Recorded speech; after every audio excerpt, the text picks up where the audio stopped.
Alright, I just want to go ahead and say real quick. This will not be a regular stream. I'm going to play test something. And I'm just streaming it just for shits and gigs. So, we'll see what goes.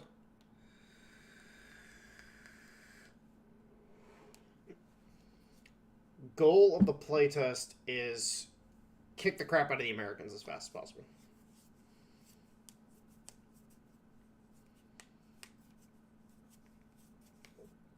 So I'm going to position a lot of my forces in the Caribbean.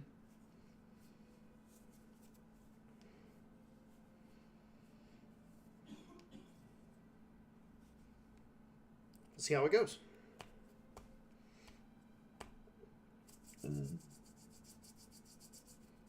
Just waiting for this freaking game to load. Let's go, Ultimate Admiral.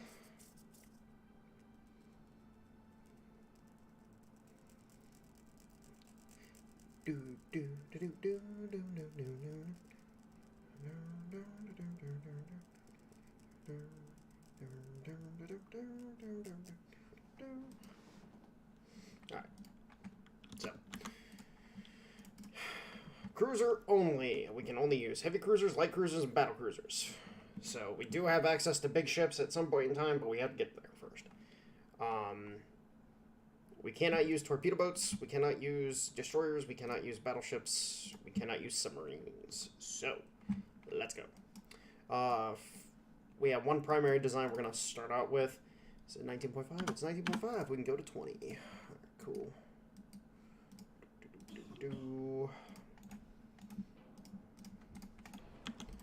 Alright, so these bad boys need to be as efficient as possible, cost-wise. So do we want to go with a bunch of guns? I think we should go with a bunch of guns. Yeah. Bunch of guns. Let's go a couple torpedoes. We're not going to go a bunch of torpedoes. We'll just go a couple. Just to kind of give them some close-range oomph. And our main concern is going to be making sure that they have the ability to either outgun anything that they are coming up against or outshoot anything they come up against with the volume of fire. And if anything, they can outrun whatever the hell is coming after them. So, how big of a gun can we get on this bad boy? 4.9s. Ooh, we can actually get 4.9s on this thing. Oh. Because what does that come out to? 5.4, 5.3, 60, 100. Ooh. We like that. We like that. That's without any any technology. Any technology, we're already pretty fucking solid. So 4.9-inch guns. Actually, what's the... Hold on, give me a second. My cat's being a dick. Depart!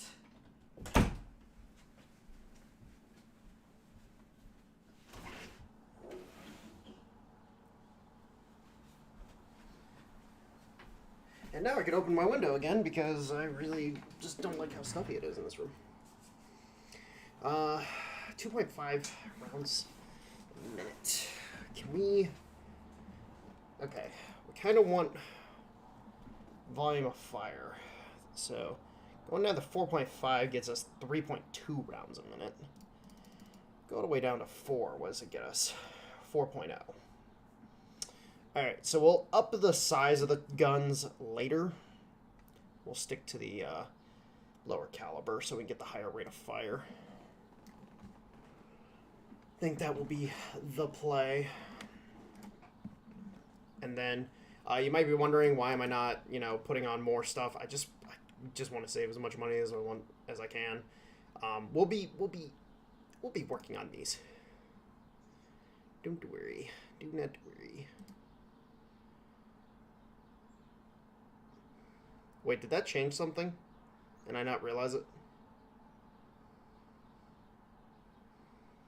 Because I accidentally hit the undo button. I thought I saw something change. Oh, no. They're exactly as they should be. Alright, cool. How many of you can we build? 25. Alright, 25 it is. Let's go ahead and stick... Okay, so 25. We got 1, 2, 3 theaters we have to cover. Let's go ahead and do... Alright, so let's do it like this. Let's put 2 in Barcelona, 2 in La Coruña, 2 in Cadiz. Then we'll put 2 in Manila, 2 in Davao, and then the rest of these can go. Actually, we'll put 2 in Bata as well, just to cover that sector, and then we'll put. So that leaves us with 8 there, 5 there. Okay, so let's put 8 of you in Santiago de Cuba, and then 5 of you into Habana. Alright, cool. Oh, Vince, hello. How you doing? I don't know if you're actually watching the stream, but if you are, hello. I forgot about my Streamlabs notifications. Alright, so let's also get the rest of our crap sorted out. So, because we're going cruiser only, we don't need to expand the dockyard too quickly, too fast. So we can actually save some money doing that. Max out transport capacity, max out tech budget. Research. We need to get lighter armor as quickly as possible. We also need, we need tech. That's what we need first and foremost. We need tech. We don't really need better cruiser hulls yet. We need technology, so we need better engines, we need better armor, we need better boilers, we need rangefinders, we need better small guns, we need all this shit. We don't need the hulls right now. So...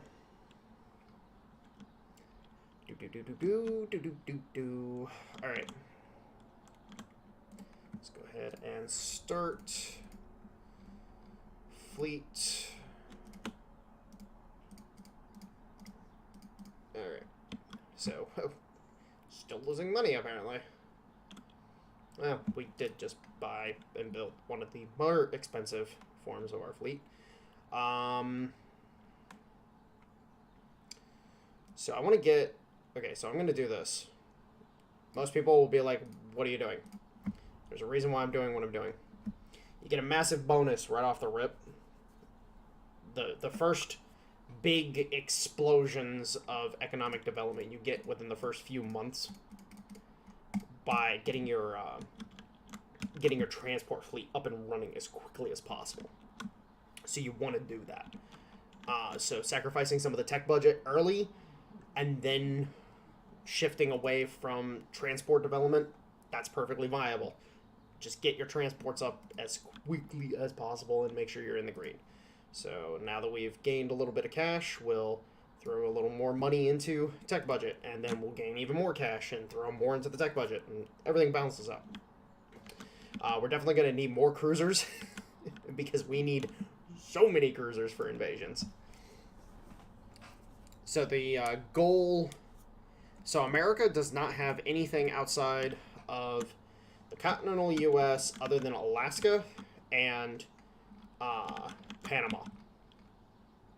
So we need to take Panama as quickly as possible, which Panama, Balboa, and Colon, they don't have a lot. We'll be able to take those pretty easily. Alaska, you have Anchorage, Dutch Harbor. It's a little harder to take Southern Alaska, but Northern Alaska only has Nome. So taking Northern Alaska is actually really easy. You can take Northern Alaska and then use that as a land invasion corridor to take Southern Alaska. So Alaska and Panama are our two main primary goals. So we take those, we have a good time. Now, you might think, oh, Maine, it's only got one port. That's 50K. No, we would have to have like 100 light cruisers to take this. We are not taking any portion of the mainland for a good long while. We will get there eventually, but it ain't fucking happening. Our goal is to take Panama and Alaska as quickly as possible. So we will be working towards that.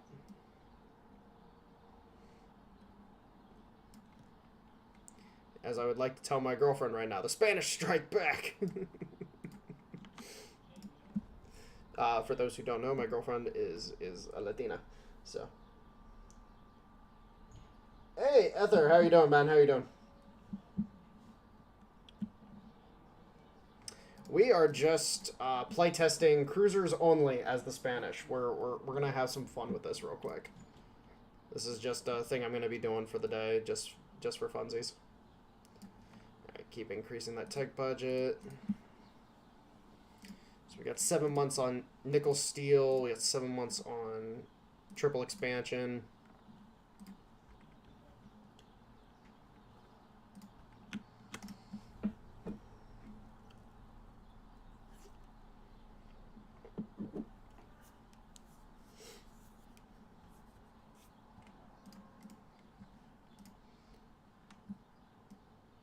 Alright, now we have 100% on tech budget, and we're still maxing out the transport fleet. It's a good time for us. And our goal with our dockyard, we're going to get it to about 20k. And then we're going to hold off. Anything past 20k is battlecruiser territory, and I don't know how long it's going to take us to get there. We'll eventually get there. Yes, we're going to try. If you didn't hear me before you started speaking, the plan is to take Panama and Alaska as quickly as possible, and we're going to try to do it. The mainland, we're going to have to wait until battle cruisers or heavy cruisers should be able to do it. Some of the heavy cruisers that we can build early. Thinking 12, 15,000 ton, 10 inch guns and all that.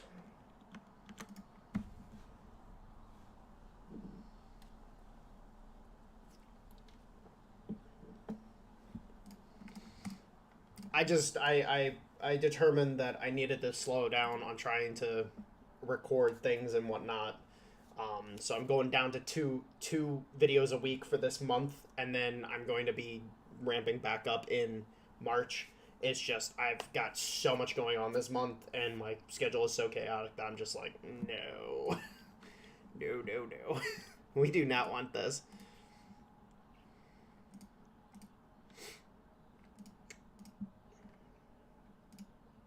Alright, so Mark II 2-inch guns come in very shortly. 4 months, 5 months. Okay, we're progressing. Yes, actually, that is exactly what I'm referring to. Is I believe the Deutschlands were there 14, 15, or 16,000 ton. If I remember correctly, 6 inches, maybe 7 inches of main belt armor. And then I believe they had 10 or 11-inch guns on the Deutschland. I don't remember. That's a problem, unfortunately, is I can't remember minute details about every ship out there, unfortunately. The Austrians actually have a really good hull for making a pocket battleship early. I believe it's I think it's called like medium cruiser or something like that. It's a very, very nice hull, and I think it maxes out at 8 inches of main belt. So it actually can do quite well if you have superimposed main guns. Because then you just stick 9 or 10-inch guns on it. You know, 2 for an AB and then an X turret or a Y turret. And then you just have a miniature battleship that can just kill cruisers all day. It's great. Okay, so we need to busy ourselves with producing more cruisers. What's our dockyard capacity or our port capacity looking like over here? So we can put a couple more in Santiago de Cuba. Could definitely put a few more in Havana. We got San Juan we can put people in. We got Guantanamo we can put a few cruisers in. We're gonna use this as the staging area for our cruiser fleet. we need all the cruises. All the cruises. Alright, so how many more can we put in Santiago? We'll put 2 more in Santiago. Alright, so we'll put 2 more in Santiago, and then 2 more, and then 2 in Guantanamo. Where the fuck is Santiago? Yeah, there it is. Santiago gained a day away. Santiago, Napoleon of the West, they say, along the plains of Mexico.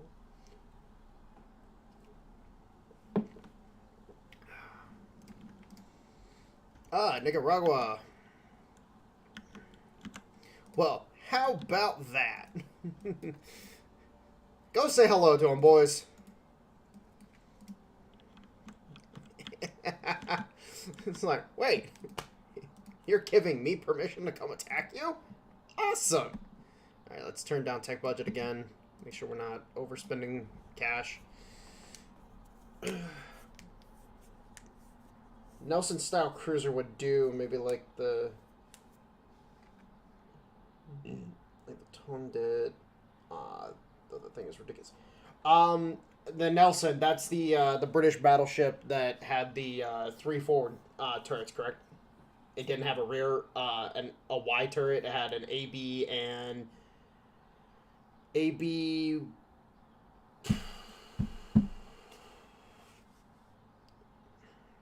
Crap, I forget what the center turrets refer to, technically speaking. It was ABXY, that's number 1, number 2, and then number 3, number 4, and then the middle turret, it has something else, and I forget. Is that the Z turret? Is that referred to as Z turret? No, get out of here. I don't want to talk to you. Alright, 68% chance of taking Nicaragua. Let's go.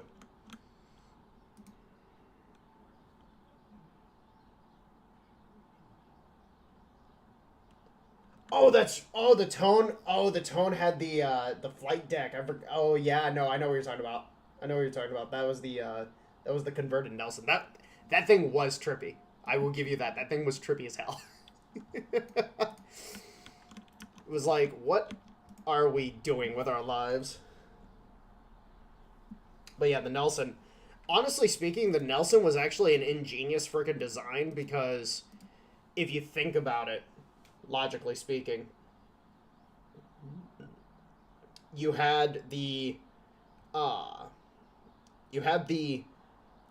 Queen Elizabeths, which were your frontline style ships, standard 4 turret, 15-inch gun, 15 or 16-inch. I think they were 15s. Heavily armored battleship. Super dreadnought. But then you had the Nelsons, which could just run down the enemy. Because weren't the Nelsons coming in at, like, I think they were coming in at, like, 32 knots? Like, they were ridiculously fast for what they were. Or am I thinking the French battleship that, the Richelieu? It's either the Nelson or the Richelieu, which was just ridiculously fast. I don't remember which one. Okay, so they were 15-inchers. Okay. It's been a while since I've gotten into foreign battleships.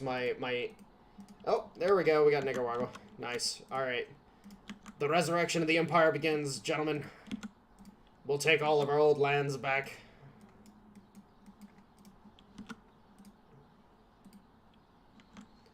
All right.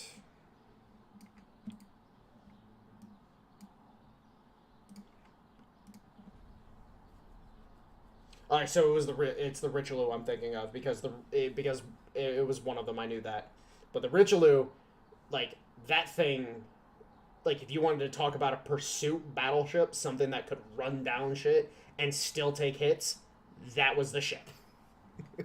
That thing was stupid quick, and especially when you're dealing with the fallout of the Battle of Jutland. A lot of naval officers, a lot of naval thought back in that day was still hung up on the Battle of Jutland hardcore because everybody was terrified of a repeat of Jutland.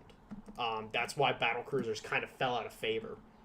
And then that mindset when it came to battle cruisers was vindicated when Hood got taken out by the Bismarck.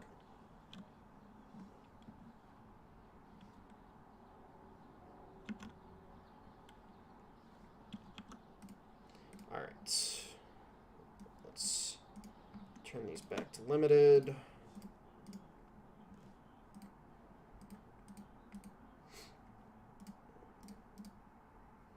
Get a couple more of the. Actually, I can queue up quite a few more of them. Can only put 2 in Nicaragua though, so let's go ahead and do those. And then, how many more can we fit in Havana? We can fit like 1, 2, 3. Let's put 4 more. we're just gonna stock up, prepare, you know, just everybody, everything is cool, USA. We're not gonna invade you or anything. I don't know what you're talking about.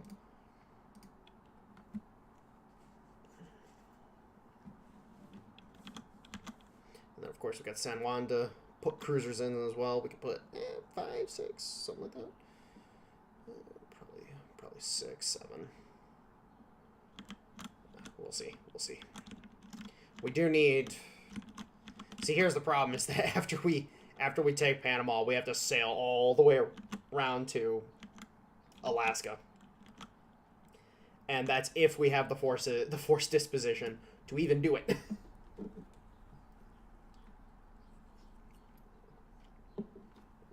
All right.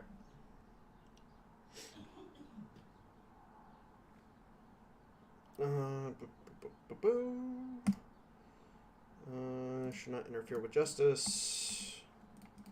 Italy, I will take your colonies. Don't freaking tempt me.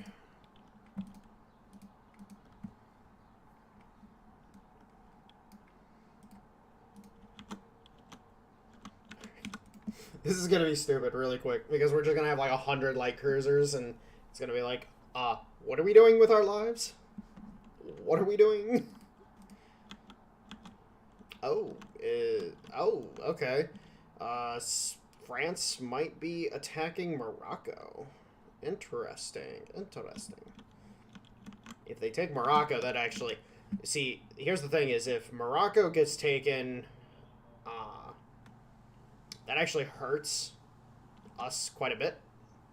Because we want to take Mauritania, Morocco, and then hopefully be able to get into southern Algeria so that we can work on getting deeper into Africa rather than just being on the coastline.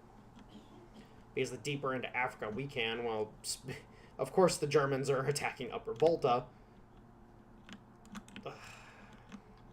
I want those territories too! But I most certainly want the rest of these, because, well, hey, you know, these are formerly mine. I want my empire back.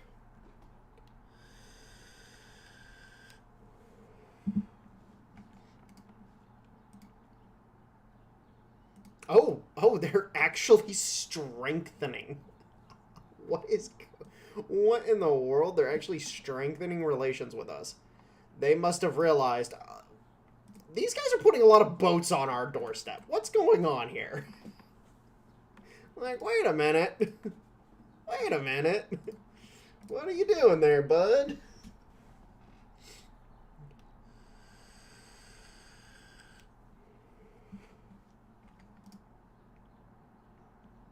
Oh, and then they provoke us. Okay, cool, whatever. I see you, USA. I see you. You wanna poke the Spanish here. You wanna poke the spicy bean. Well, guess what? Spicy bean is gonna jump on your throat.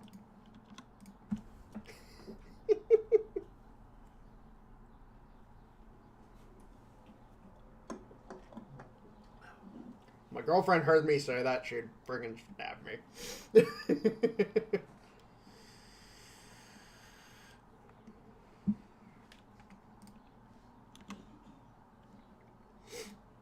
She'd be like, you know what?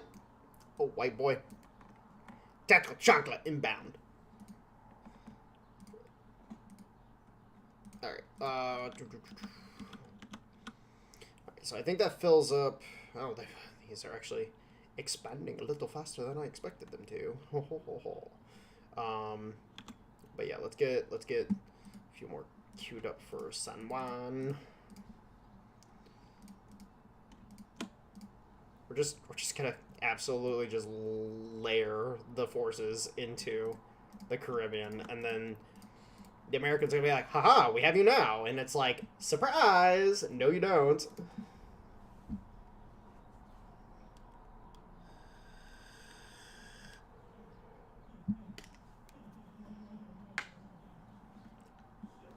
Let me plug up my mod before I forget.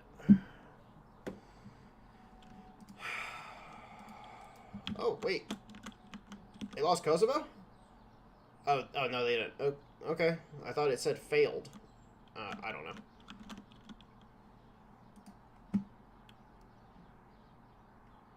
Alright, we're almost done building our transport fleet, so we'll be good there.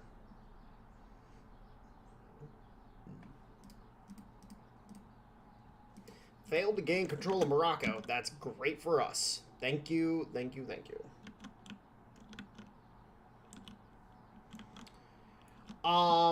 So in the early game like this, it is stupid. Because you don't have the weight to really invade. But in the late game, you're 100% correct. It is by far one of the most efficient fleets that you can build is a cruiser fleet. That's why people in the late game tend to drift towards submarines and cruisers, because submarines can carry depth charges and sonar equipment and alongside destroyers. But if you're not wanting to spend the money on destroyers, unless you're using them for like picketing and whatnot, that's different. But the point is that you can just literally be like, oh, hey, cruiser extravaganza, and then a few really big battleships meant to just invade stuff with.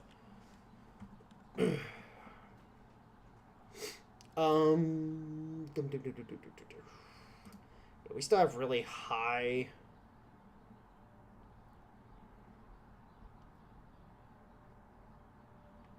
unrest, but I also want to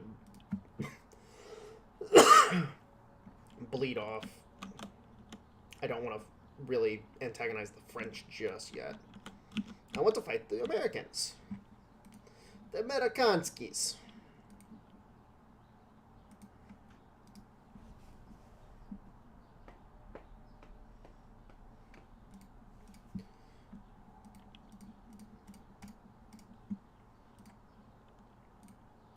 But yeah, what's our tonnage right now? So our tonnage is less than 100K still. But we're also building incredibly light cruisers because, well, we really can't afford building bigger light cruisers. Like, we can max out the tonnage on our light cruiser ones here in a second. But at the same time, we do need the numbers.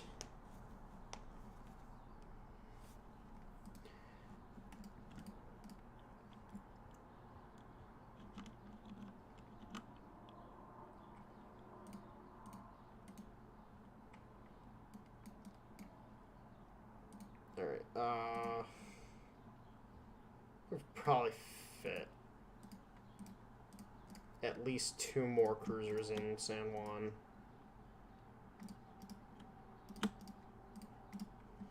So let's go that route. We can put a few more in there. Probably pop 1 more in Santiago. Get a couple more, or at least 1 more in Guantanamo, Bluefields. What about you? We get like 2 more, or 1. Yeah, okay, so let's do that. Hold on. 10, 9. Okay, so we'll do 1 more in Havana, 1 more in Guantanamo, 1 more in Bluefields. So queue up another 3. So 1 more in Havana, 1 more in Guantanamo, 1 more in Bluefields.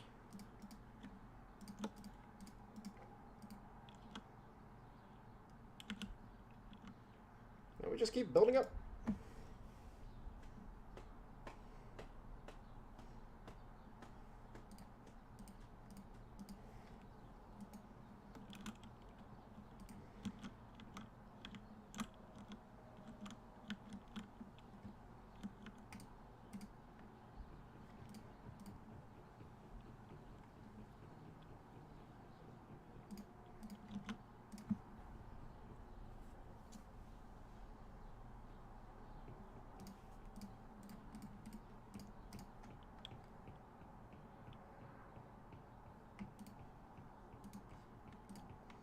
Alright, so we've got 13 months on Coincidence, Rangefinder 1, so that's good. We didn't get whatever the other one is.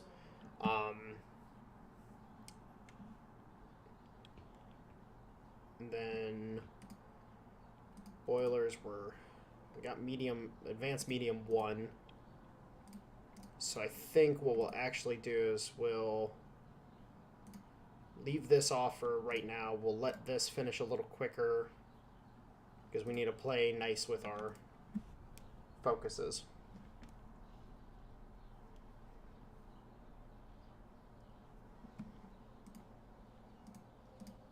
And then the Germans took Upper Volta. Alright. And then let's go ahead and kick this down now. So that's a bunch of extra stuff that we can build now. That's awesome.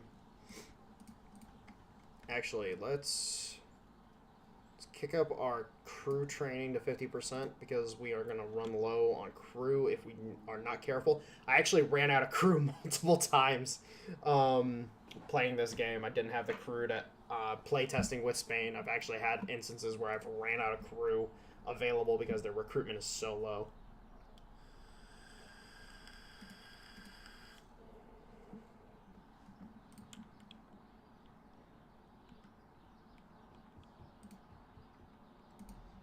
Alright.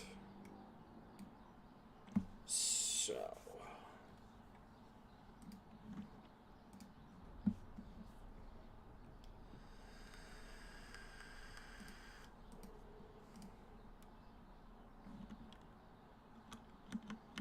Alright, looks like they're attacking Honduras, if I'm correct. Okay, so they're attacking Honduras. That's kind of a problem. I would love to be able to get a hold of Costa Rica at that point. Because the more territory we have to take down here, the longer it's going to be before we get up to Alaska. Because if we can take Alaska, take this, and then prevent them from taking Hawaii eventually, or prevent them from expanding into here, it just means more time for us to play around and rebuild the empire.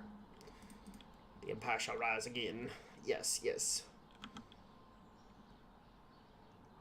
Yeah, we'll go ahead and we'll leave that like that for right now. And then we'll end up with a substantial presence of cruisers here. What I'll end up doing is throwing, like, we're just gonna keep building cruisers. Like, we're just gonna keep building them because we need to build them.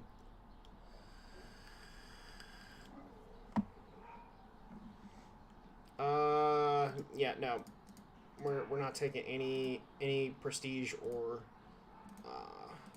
unrest hits if we can avoid it. Santa Cruz, we can put at least 6. So let's go ahead and queue up 6 more.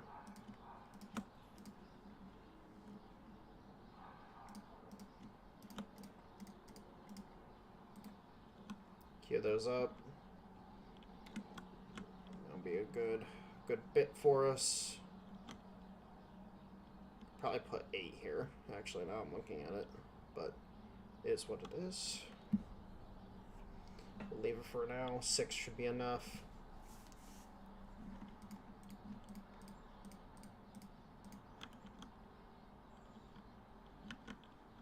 Alright, the French are moving into Central African Republic. I would love if we could get Mauritania or Morocco going. That'd be great. Definitely the most ridiculous request for ships was made by Stalin. He wanted 15 Sovietsky Soyuz class battleships, which were slightly smaller than the Yamatos, though one was 30% complete and the 16-inch guns were made. Sovietsky Soyuz class. Hold on, I don't remember. Don't remember if I have researched this class at all.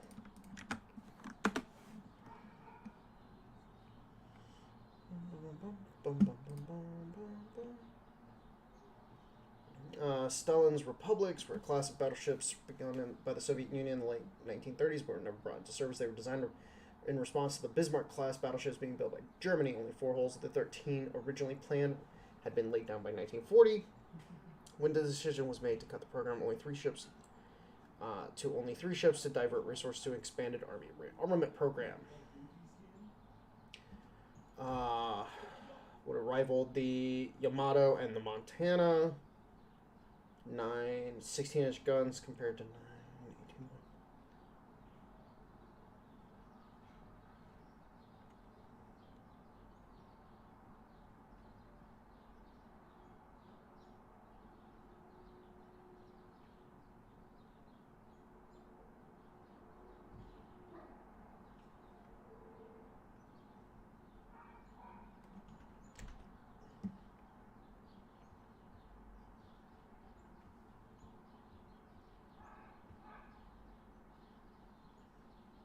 Oh, wow.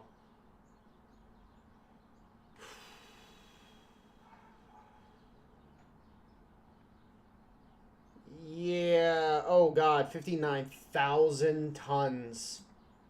Yeah, no. The Soviet shipbuilding was not prepared for that. Not at all prepared for that whatsoever. That is just not a good time for anybody.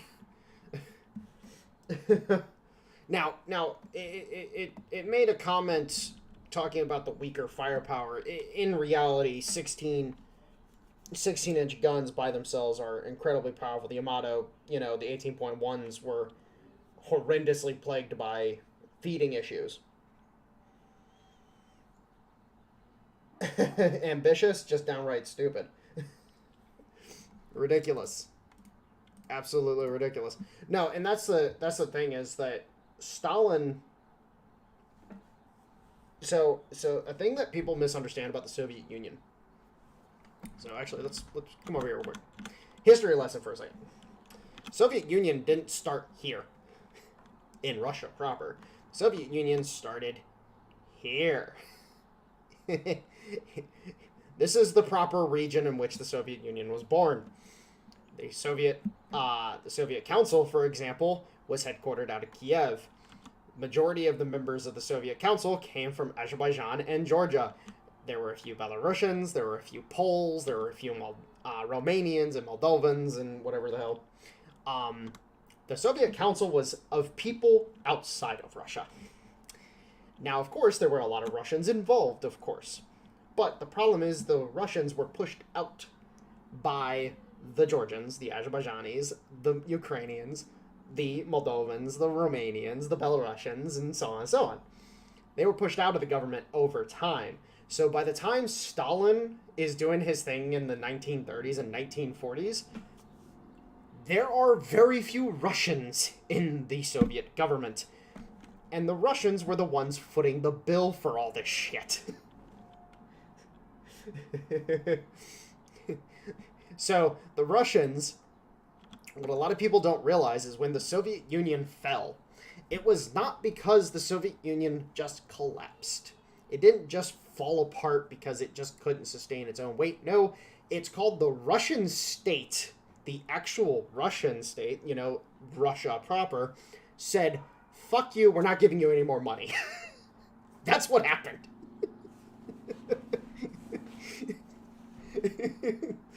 They were like, no. No more money for you. and it's actually funny because, like, some of the most disastrous naval projects that were done by the Soviet Union as a whole The Russians like overtly opposed them in the government. That's one of the reasons why Stalin fucking hated the Russians in his administration, because they always opposed him on naval stuff. Because he's like, but I want a big build boats, and they're all like, yes, but you have no idea how to build the big boats.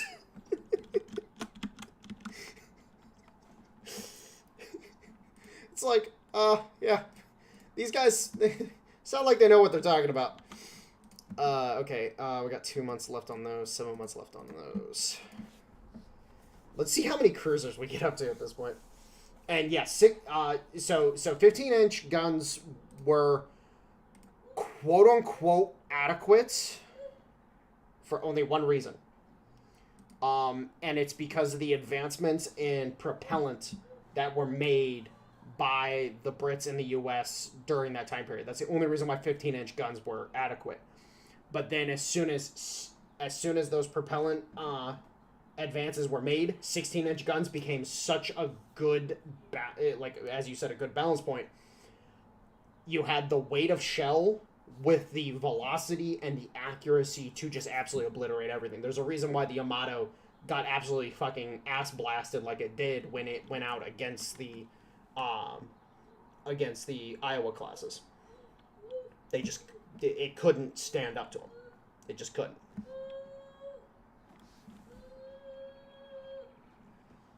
Hold on, give me a second.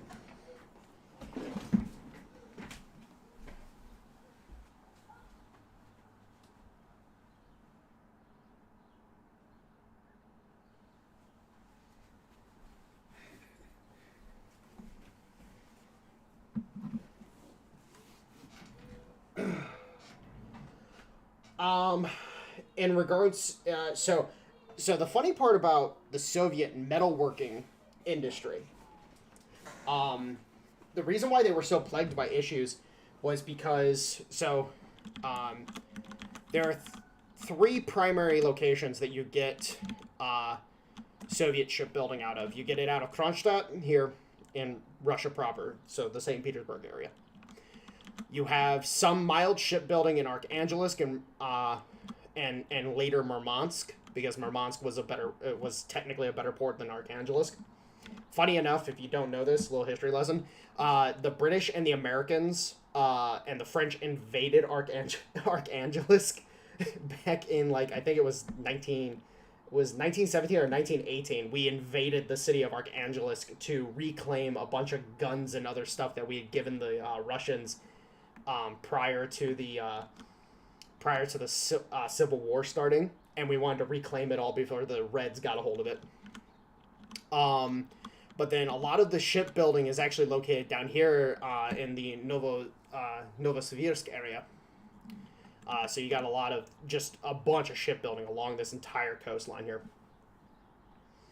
And if you go back to the time period overall, you have some very, very good shipbuilding that's going on, but most of the shipbuilding it's organically based around cruisers, destroyers, and stuff like that. Like, for example, I don't remember I think it was called the Gromovsky or something like that. It was a joint Russian-Italian destroyer design.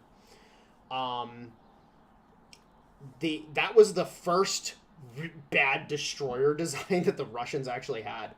And it was actually more the fault of the Italians than anything that the design was bad. If you read up on the design process, there was a lot of back and forth with the Italian side of the project than there was with the Soviet side of the project. And the Soviets built them, seeing if they could make them work, and, their sea-keeping capabilities were not very good at all. But the Russians knew how to build cruisers. They knew how to build really good cruisers. And that's why, for example, the Moskvas and I'm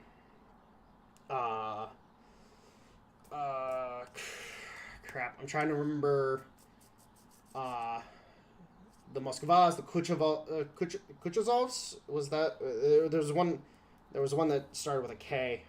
I forget his name. I think it was Kuchazov.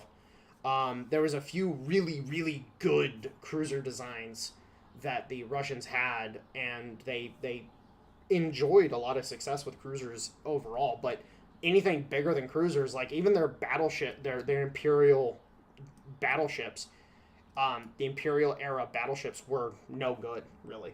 Like the St. Nicholas, for example, wasn't a good design. It really wasn't.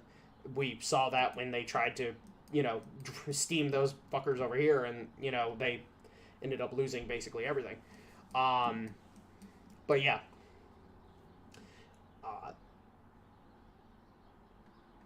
And then 17 inchers. So 17-inch guns, the reason why there was kind of a skip, it's the same reason why you don't see a lot of 7-inch guns. A few nations did them, not a lot. 5-inch is an incredibly versatile light gun. There's a reason why you see a bunch of derivatives of 5-inch guns, like the proper 5-inch 127 mil. Then you have the 5.1s, the 5.5s, and then 5.9s. There's again good. Hold on, give me a second. Let me look that up real quick.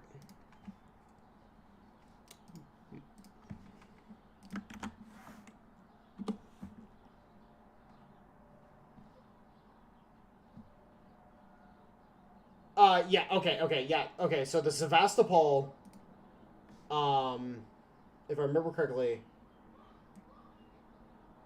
yes, okay, so, yes, I know this is the, Sevastopol class. That's my bad on this.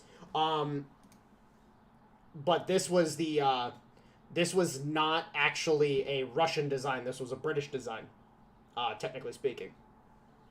So, this is, this is kind of a thing that you can say is, weird, is that it's a British design. It's kind of like the Congos, for example.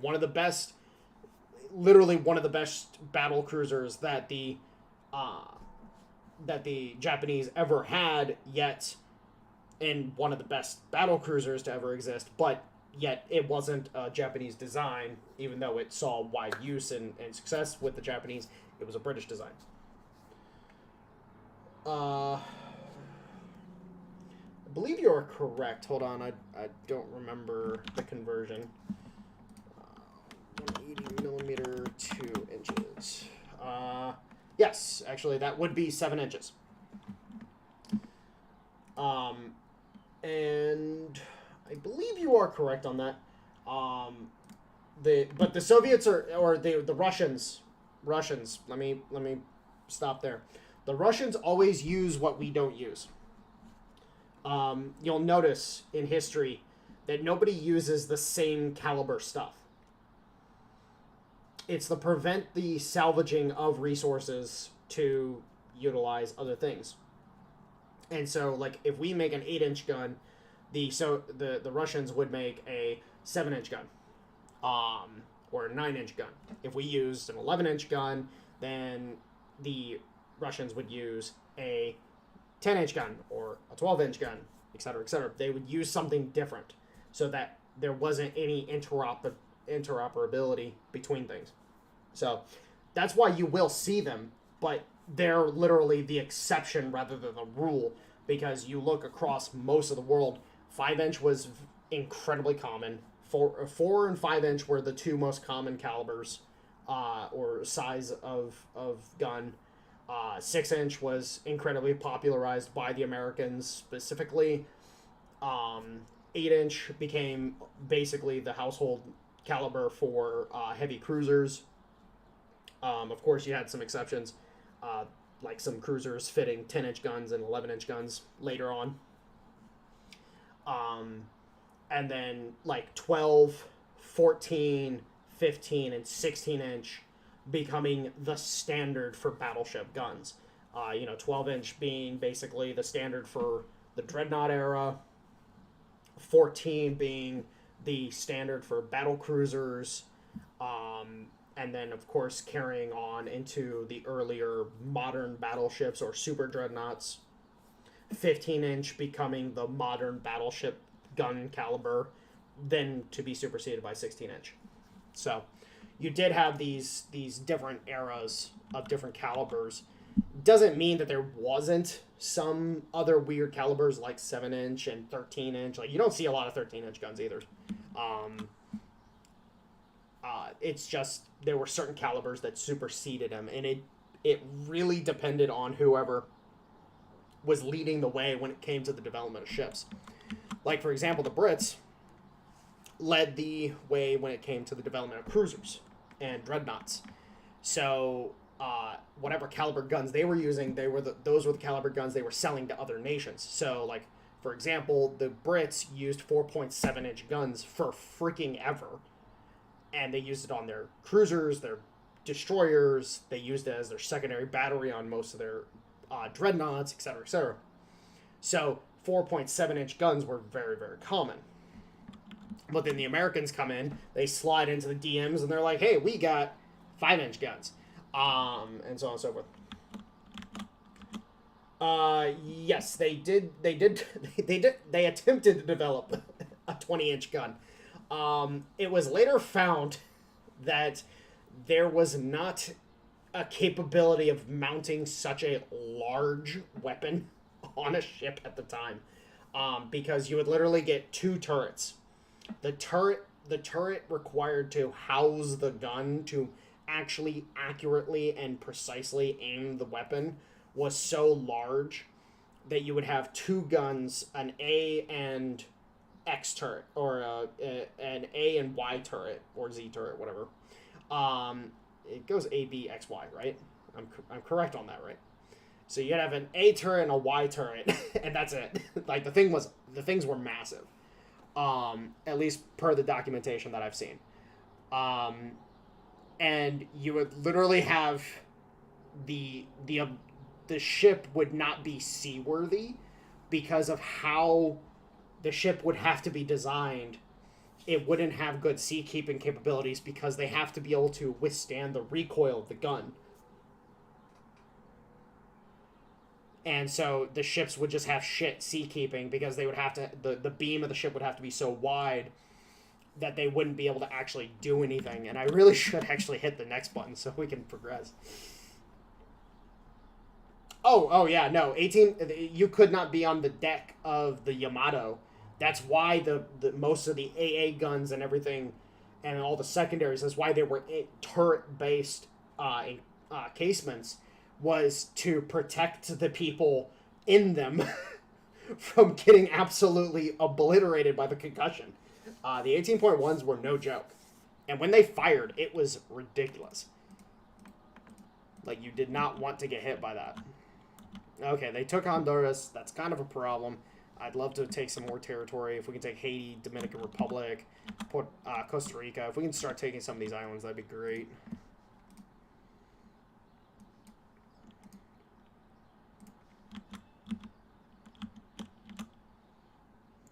Starting to feel like I should do like a stream day where I just talk about naval stuff. Like, just... Whoops, that's not the button I want to press.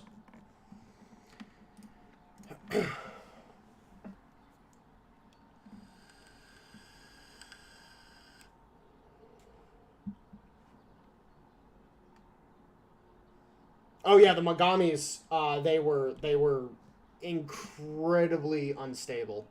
Like, their sea keeping was almost non-existent. If I remember correctly, they did have one instance where one Magami, I believe there was 5 or 6 of the ship. I forget how many were in the class, but at least one of them did end up capsizing and had to be refloated because of the fact that it was in an engagement. It fired its guns in such a rapid succession that it ended up capsizing the vessel by accident.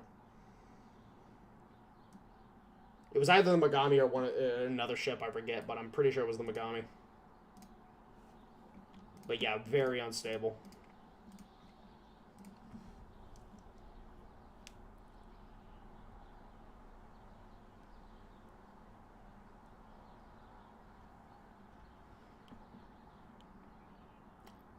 Ooh, extra budget. Let's go. Let's do that. Ooh, who's being naughty out there? I heard that, Rev. Who's being naughty? Very, very naughty. Alright, we're about to get rangefinder. Well, actually, that's the really funny part. So if you're playing as the Russians in this game, there is a cruiser. I believe it's called the Scout Cruiser. I believe it has 20 stability, but it has amazing hull form. But if you were to put big guns on it, like legitimately big guns on it, or we're talking like 8-inch or 9-inch guns, that ship would capsize because of the overall design of the ship. It can't handle anything bigger than like 4 or 5-inch guns on it. It would not be able to handle it. Alright, so we got that. What else do we need? Lighter reciprocating systems. We'll keep the one focus on engines, and then we'll dance another focus around. Okay, so all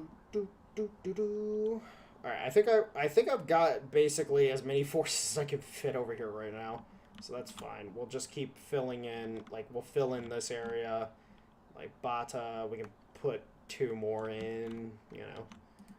Just keep filling it in.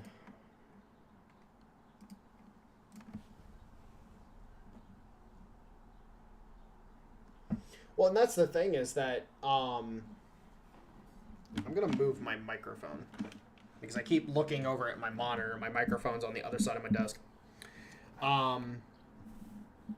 But that's the thing though, is that if you're sitting and you have a ship design that is very, very, very limited in its capabilities, you know, you're going to have a bad time of it, and everybody's going to be able to point to that design and be like, oh, that was a terrible design, you know.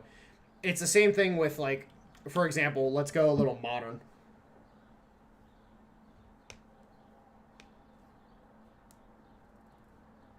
Who was the okay, quick. Then what battleship was it that drilled a freaking hole in the side of the Yamato? Because I thought it was. Hold on. Now I'm curious.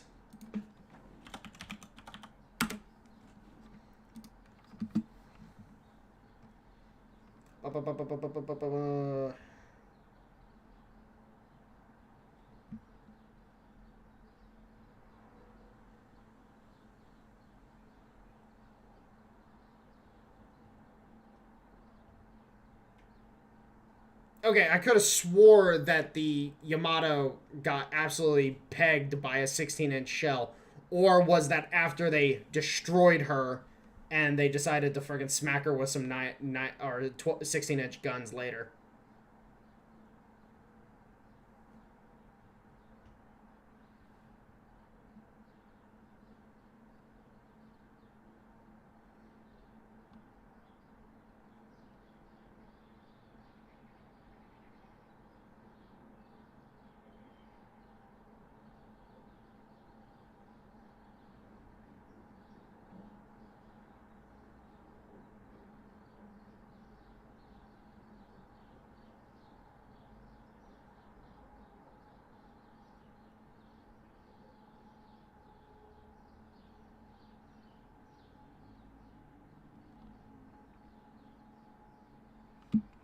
Because I could have swore... Hold on.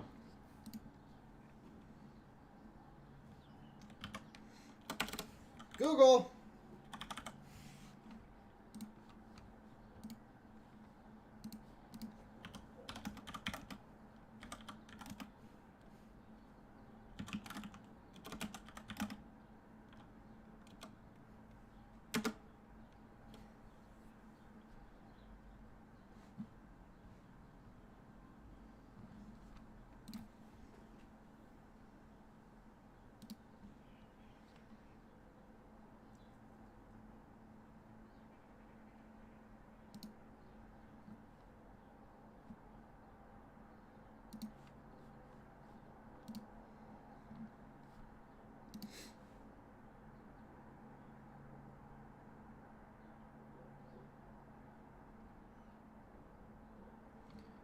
hold on. Now I'm looking it up.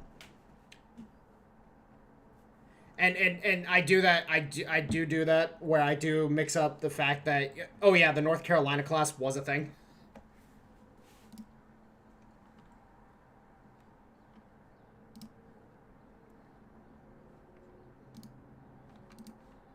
But if I remember correctly, there was a picture of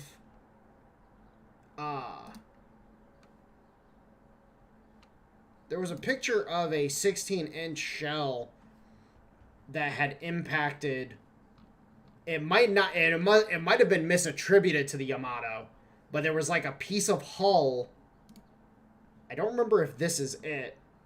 This is somebody claim. Hold on. Was this a test firing that was done? Or what?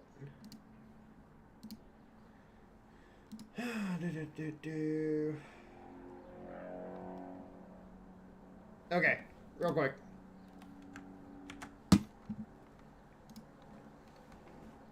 So,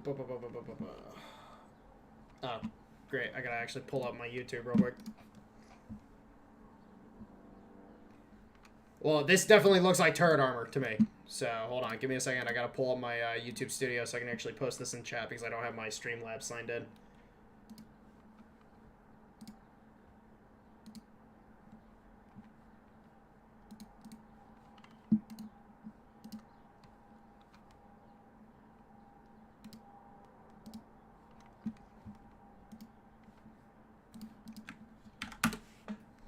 All right.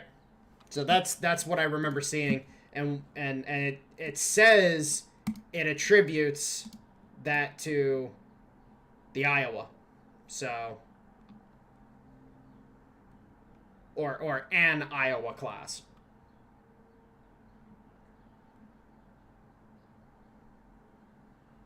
And 26-inch, I believe that is in fact the turret armor of the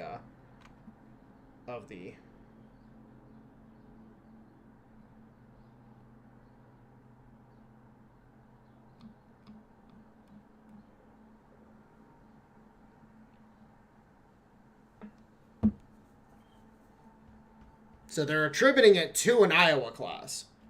So it might be a they might be misattributing it, but this is what I fucking saw. So, and reading up on it, you know, it's like, oh hey.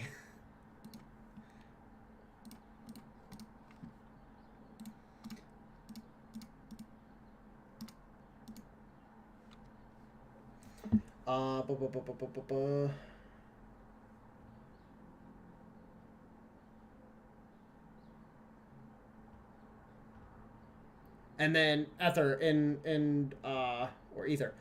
in regards to Italy, Italy had amazing ships. Like actually some of the best naval vessels for what they were able to build. The problem was they didn't have a big enough navy, and you hit a nail on the head. The fuel was a constant issue because the Germans, and a lot of people don't know this about the Italian military, and this is actually what resulted in Mussolini getting deposed the way he did, is when Italy joined hands with Germany during World War II, the command structure of the Italian military got subsumed immediately by the German command structure, and a lot of the upper brass of Italy got real mad real quick. And what you ended up having was that these poor bastards were forced into a situation where they had to just go along with it, even though they didn't want to, because, oh wait, this crap is stupid.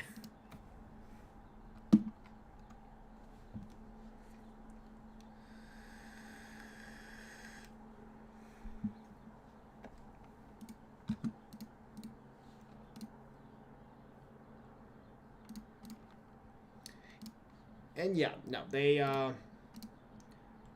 definitely didn't have a freaking good time navally. Now, to Italy's credit, what they did was that they actually used a lot of their boats when Operation Husky began and Sicily got invaded, and then they started working their way up through Italy. What the Italians did is, along the coastal routes, they would position their ships in harbors to act as immobile gun batteries, and they would provide artillery support and stuff like that. They did this quite a bit, and it was a big problem for the Americans. That's why they were running so many sorties over Italy during that time period, was to take out those ships.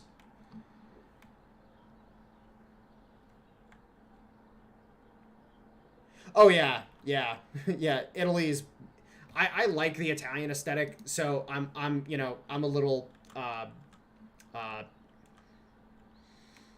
The tism is real because I absolutely love, the French hotels. So aesthetic to me matters a lot when it comes to battleships. Italian battleships. Oh yeah, they. Chef's kiss. Chef's kiss. Love them.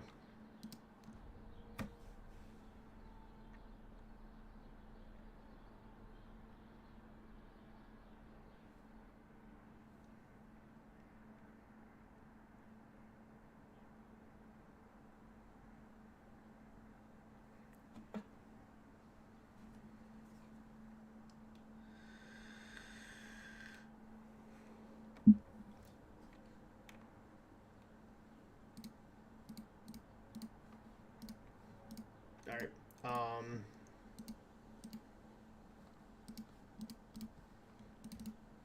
Actually, wait. It was kind of. All right. So, duck claw,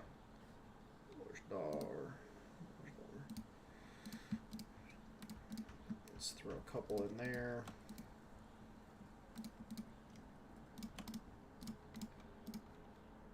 Santa Cruz. Yeah, we'll leave it like that for right now. We'll throw a couple more in Bata.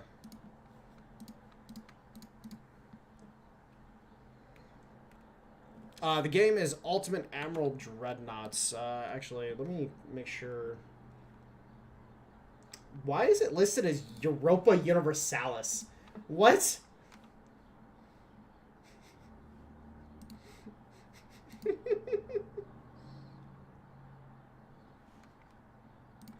Oh, Fuso is an absolutely beautiful ship. Absolutely beautiful.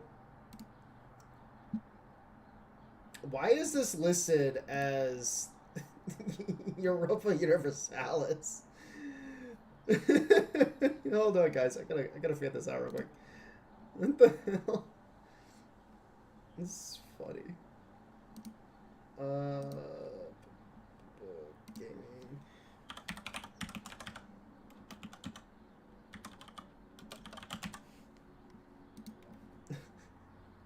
Don't understand why it was listed as that. That's just ridiculous. Why? Why must you do? There we go. Okay. But yeah, honestly speaking, if I had to hardcore say what my favorite ship in the world, design, aesthetic, I am going to get dragged so hard for it. I am just going to get dragged.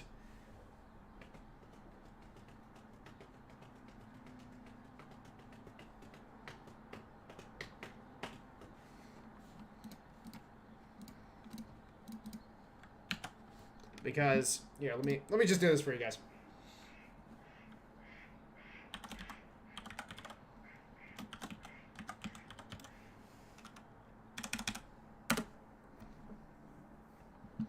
Because there is only one ship that can have my heart. It is the biggest ugly duckling of them all.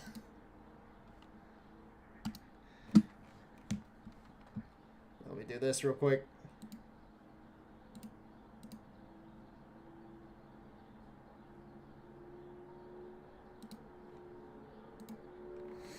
This, ladies and gentlemen, is the Oliver Hazard Perry class missile frigate. The ugly duckling of the U.S. Navy. I love this ship to death.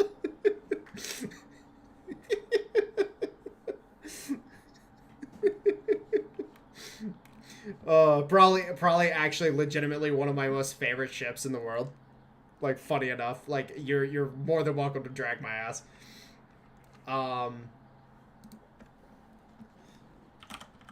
let's jump over to the Fuso battleship real quick.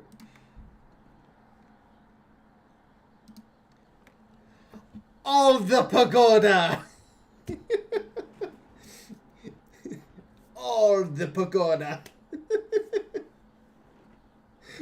No, dude. Honestly speaking, pagoda towers are in. Like, that shit was great.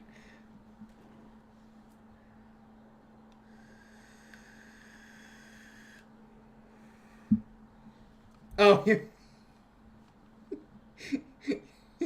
mean this one? Where to go? Where to go? Where to go? You mean this one?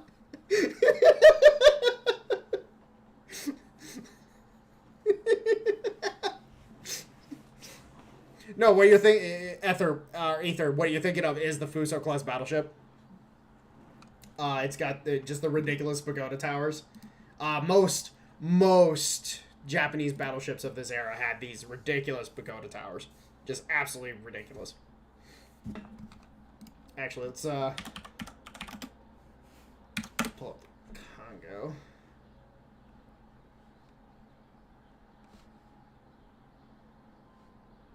Let me make sure I actually get a... Yeah, here's the... I just wanted to make sure I actually got a picture of the Congo rather than one of the Fuso.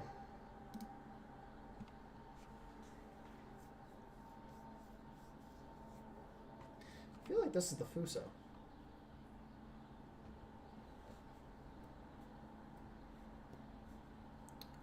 Oh, oh, wait, are you talking...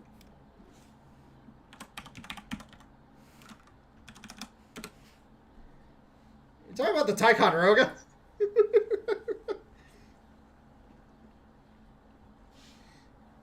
Because the Ticonderoga is definitely an ugly duckling, but I think the Hazard Perry is a little uglier.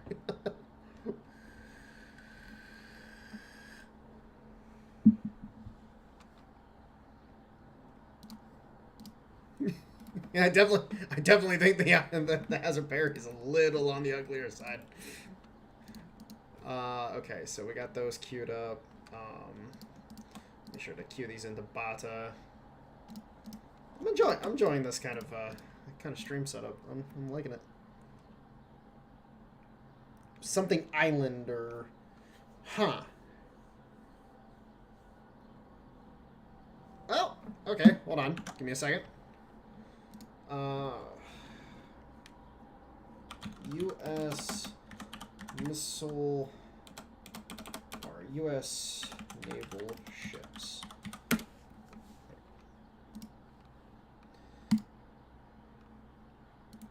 No, it's current.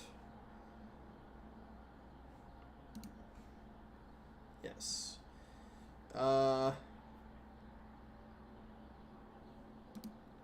you remember if it was a cruiser or a destroyer? Well, actually, you know what? Actually, let's do it this way. Here. Let's do it like this. Boom. Alright, so of course we got the Nimitz. Everybody loves the Nimitz. You know, the amphibious assault ships, which being an almost Marine at one point in time in my life, these things would have been home and I would have hated it.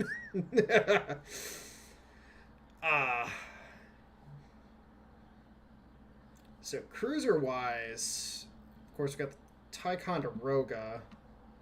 I think these are current. Let me see if I can pull up a list.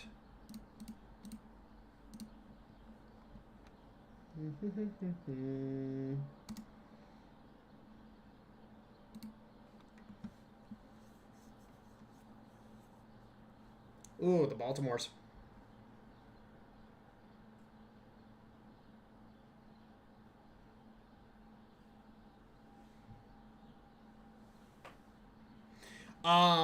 Okay, so so streaming wise, I'm trying to work out a schedule that I want to adopt.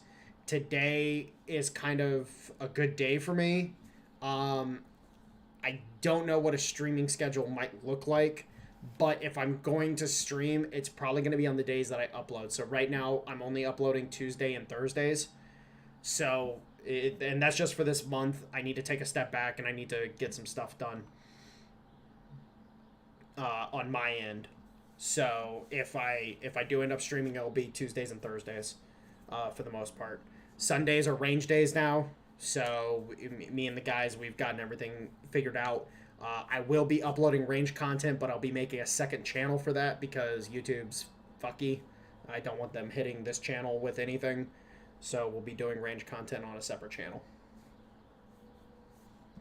I'm pretty sure my girlfriend has been... Oh Lord. Hi.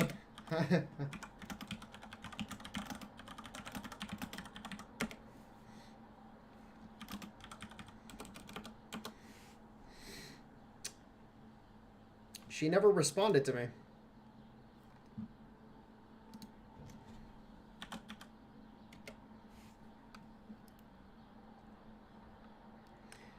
My girlfriend never actually responded to me, and so I didn't know that she was... USS Long Beach. Hold on. Let's check this out. USS Long Beach. What in the world is that? What the fuck? Leave it to the Navy to design some shit like this.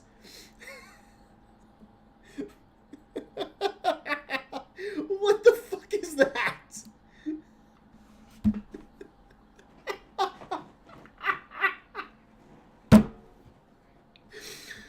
Okay. Okay. What was the purpose of the USS Long Beach? Nuclear power. Oh my god! It was a nuclear powered guided missile cruiser. What?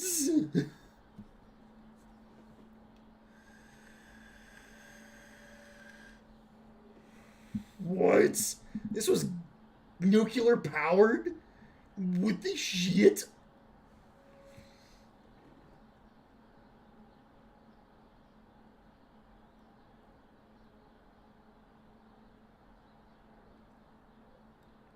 What the fuck, dude? Okay, first off, cool. Second off, why in the world did they build this thing? So, funny enough, actually, I think I know why this structure is built like this.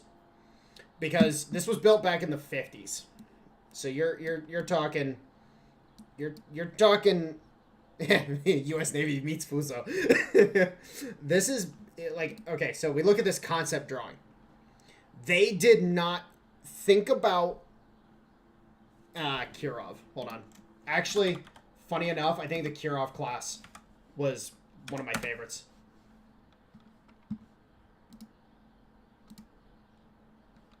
Yes! Yes! Oh my god, I love this ship. Thank you. I was trying to remember the name of it. The Kirov class. This was the one I was trying to remember earlier. I fucking love this thing. But wait, this is nuclear powered as well? What the hell? What the fuck? I didn't know it was nuclear powered.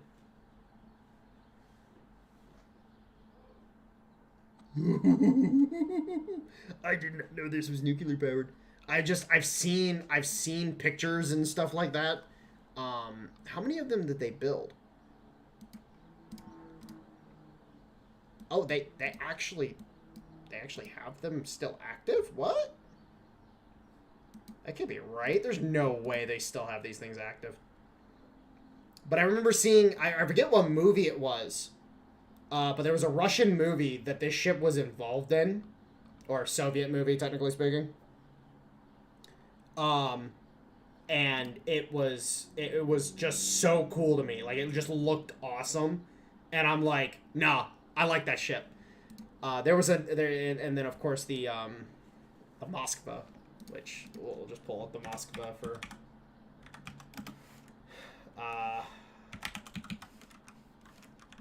Just for shits and gigs.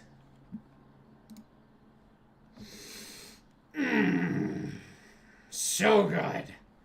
So good.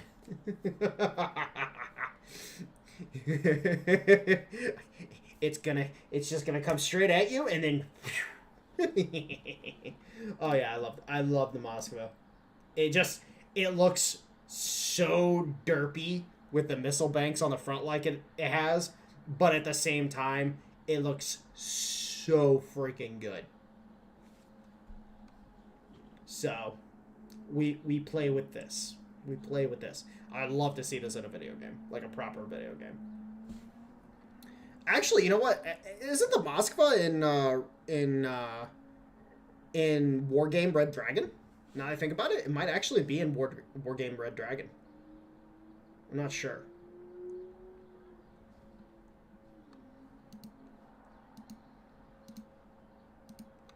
But to finish what I was saying about this real quick, if you notice this,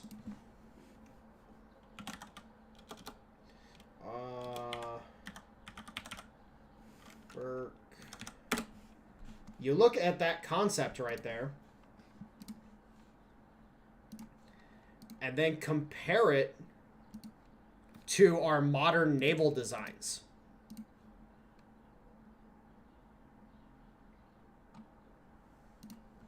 And then let's go one further. You look at the Zumwalt. Now the Zumwalt's not a good ship by any metric, but you look at the concept. They did not have the metalworking and the other expertise in order to create this kind of stuff back in the day. Like, and mind you, the Arleigh Burke is probably one of the best designed destroyers in the world. Is it a crap destroyer? Yes, 100%. It's terrible. It's actually one of the worst ships in the world, because of its other issues. You know, it doesn't have the kind of active protection it needs. It doesn't have the armaments that it needs. It has other fail points, but it's actually design-wise, actual structural design-wise, it's one of the best ships in the fucking world. You look at this and you realize really quickly, like, this right here was the end result of this concept right here. So, yeah, she might look derpy. She might look derpy as hell, but she got a purpose. She got a purpose right there. And I wouldn't be surprised to find out that there's a lot of anti-radiation shielding involved with this right here. Would not be surprised whatsoever.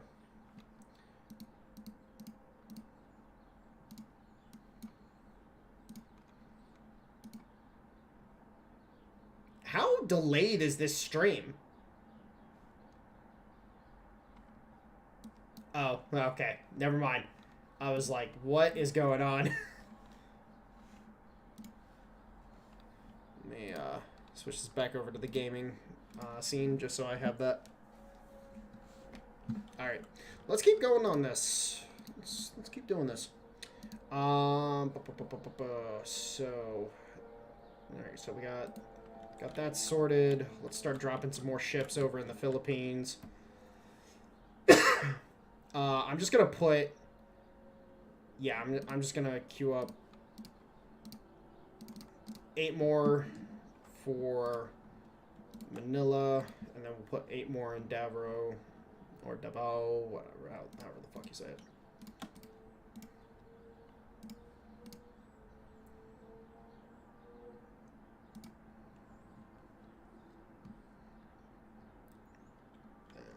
Really can't put anything out here right now. Well, I guess we could put singular ships. So how about we do that? Just do one ship in each of those ports, just for completion's sake.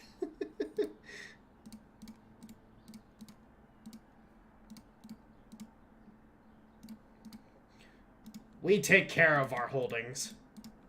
We build our holdings up.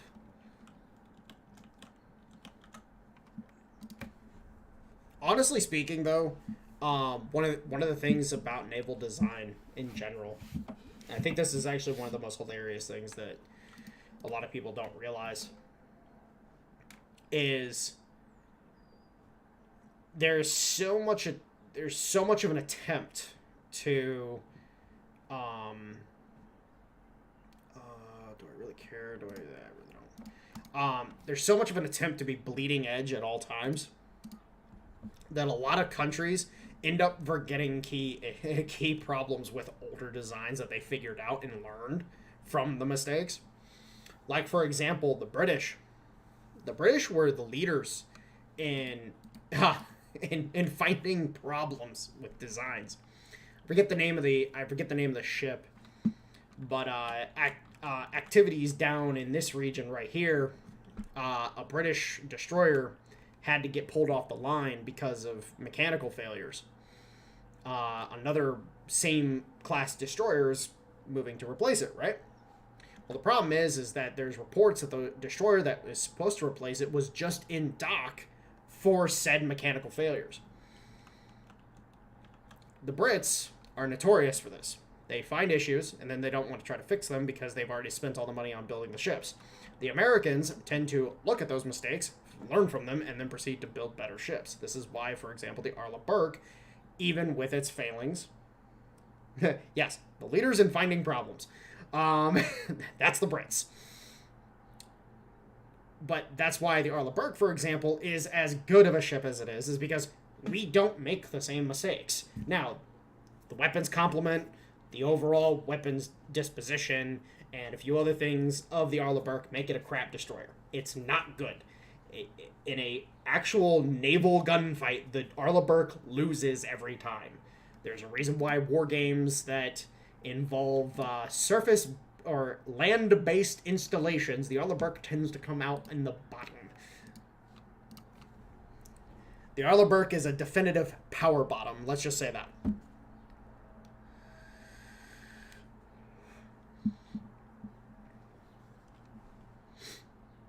And hey, babe, how's it going?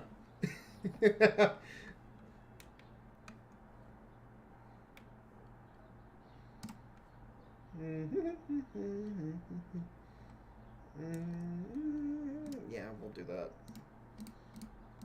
Oh, wow! China, what are you doing? Sarawak and Thailand at once?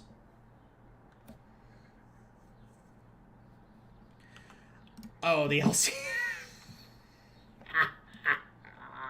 Hold on. Give me a second. Oh, you want to talk about LCSs? Hold on.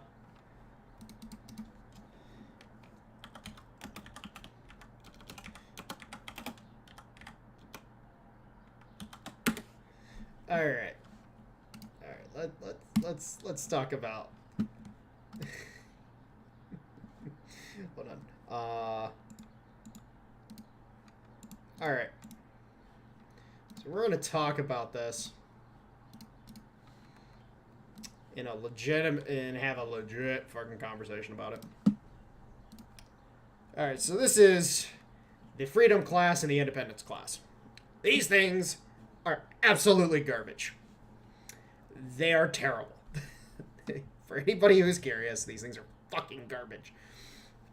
Their weapons complement is absolute garbage. Their capabilities, range, and all the other stuff that they're meant to do, absolute piss poor. What they were intended for was replacing this beautiful son of a bitch right here. Now, mind you, the Oliver Hazard Perry has one of, if not the most versatile weapons platforms of all time. If I remember correctly, it has... Okay, so, here we go. Oh, wow. I thought it was actually 30 missiles. It's 40. So, you have 40 missiles for anti-aircraft, anti-ship missiles. Then you have the Mark 38 Mod 2 guns. Oh, okay. So this is the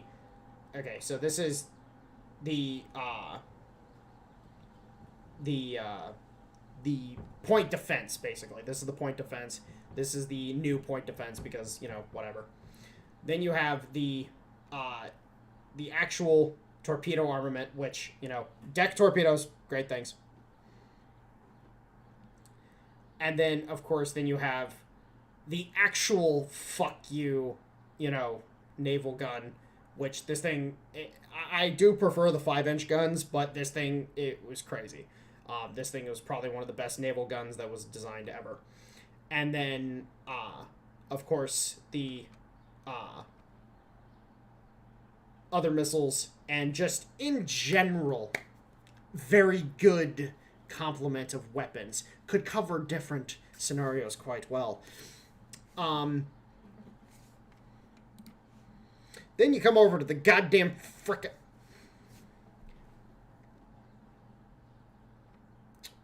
So, of course, they put on the 57 mil, which, oh, by the way, this gun jams like a motherfucker. Yeah, Otto is Italian. Yeah, it's Italian. Oh my god, hold on, give me a second, my dad's calling.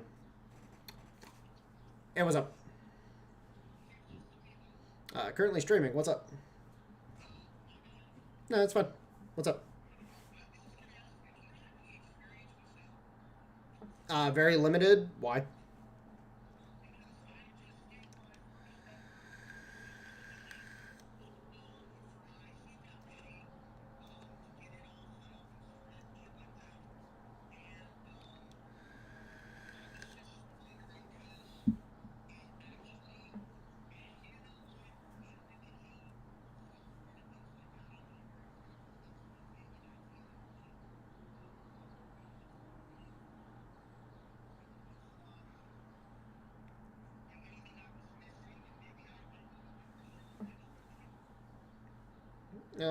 Yeah, it can be useful, but you need to have a purpose for using it. That's the thing.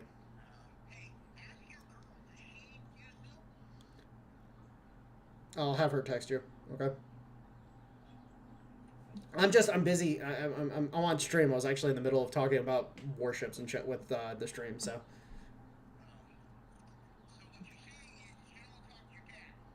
Yeah, I kind of don't want to talk to you right now.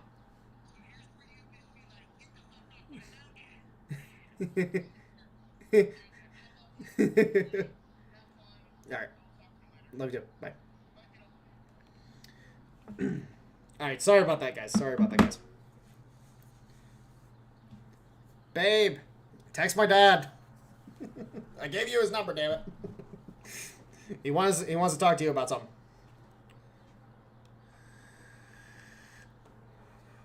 But anyways, you have a hilarious complement of weapons. Now, mind you, again, this 57mm, BAE cannot develop a weapon system that does not jam. These guys suck. There's a reason why the MRAP and a few other vehicles are being replaced like they are. Their weapon systems suck. They're not good. Mark 49 missile launching system. Which one is it? Hold on. I need an actual picture of this.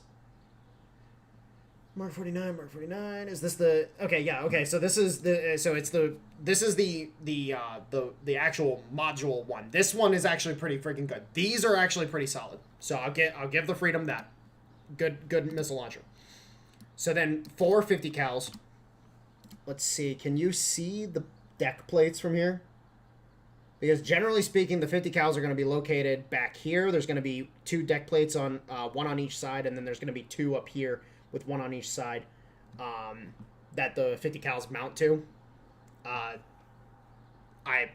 can't see them from here. So depending on the placement of those deck plates, you know, they could be good, they could be bad. They're probably up here, funny enough. This little bit right here. Yes. Actually, that's funny enough. The Italians are really good at making guns.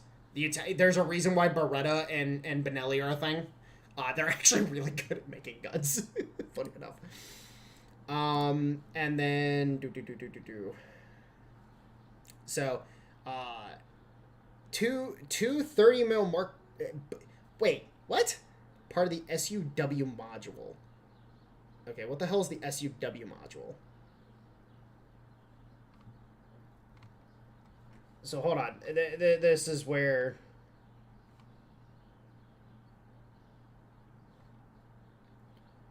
surface. Oh.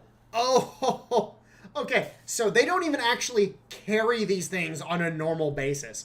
They have to have a special module installed for surface warfare in order to have these weapons. So in reality, it doesn't have the 230 mils or the Hellfires on on a normal basis. What the hell? So it's actually worse than normal. I fucking hate this thing so much. Oh wait, this is the Independence. Shit. I meant to pull up the Freedom. Whoopsie. Okay. Who developed these ships? So Lockheed Martin is the one that developed the the Freedom, and then the Independence.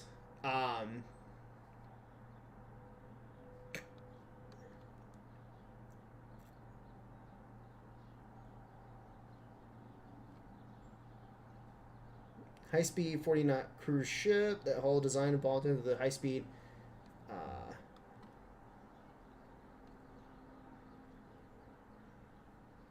Oh, okay. General Dynamics teamed up with Trimaran, or whatever the hell, or whatever the hell this is. Operated by Fred Olsen Express between. Hold on. Trimaran the world, less than a meter shy of the Independence class. It's based on.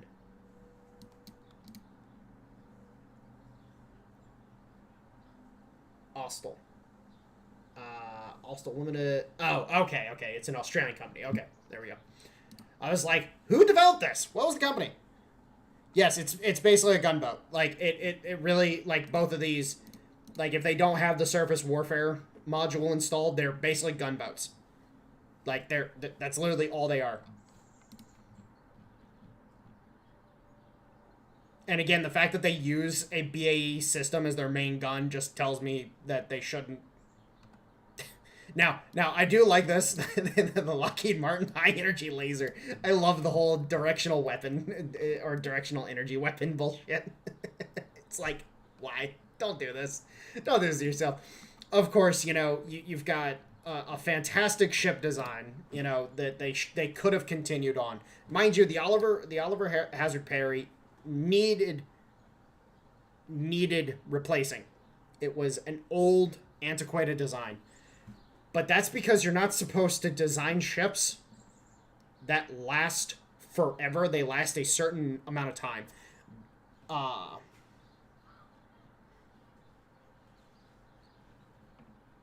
Yeah, you're not wrong. A Fletcher does have more power, more firepower than these things.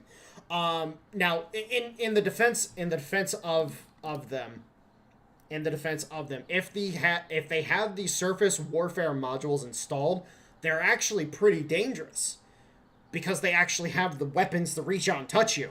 But in a stock configuration or any of the other configurations, they don't have that ability. And yes, I did hear the issues. This is why I kind of bashed the Independence as hard as I did when I was younger. A lot of people thought it was a really cool design because, it does look cool. It looks cool. But a lot of people did not know about the problems that it had with its hull. And more than likely, I will be completely honest, the problems with the hull are probably down to that you weren't supposed to design a combat ship with this kind of hull design involved. Because, what do you want? Stability, form factor. There's all form factor. Stability is kind of shaky. Because in reality, there's more problems that can happen with an advanced hull design that don't necessarily happen otherwise. So, now I do want to just comment real quick. There's a lot more weapons on this baby. There's a lot more weapons on this thing than there is on the Freedom. Like, the Freedom doesn't have anything. This thing at least has something. You got smoke dischargers that I can see there. The probably actually anti-submarine mine launchers. That's the updated radar guided point defense missile launcher. What do we got on the rear? Dual quad anti-ship missile launchers. Piece of shit fucking gun. And then this looks like right here, these are VLS launchers. Or VLS, which probably, if 1, 2, 3, 4, 5, so probably got 20 tubes within the bank. So this actually looks half decent. Oh yeah, no, looks again. I'm a sucker. You know, let's do this. What was French pre-dreadnoughts? Hold on.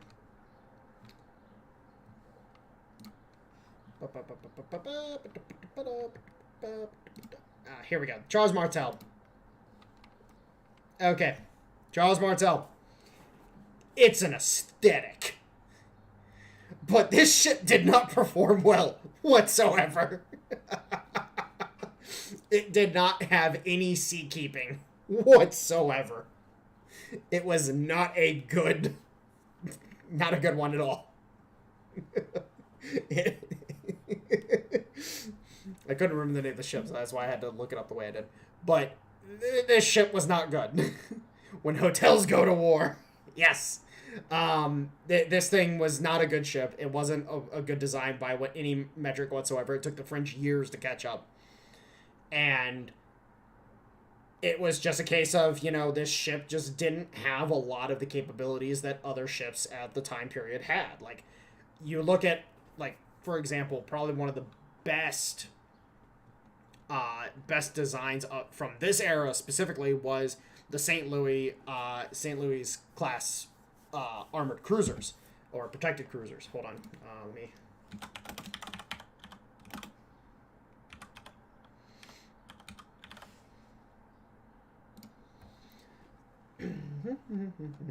No, that's not what I'm looking for.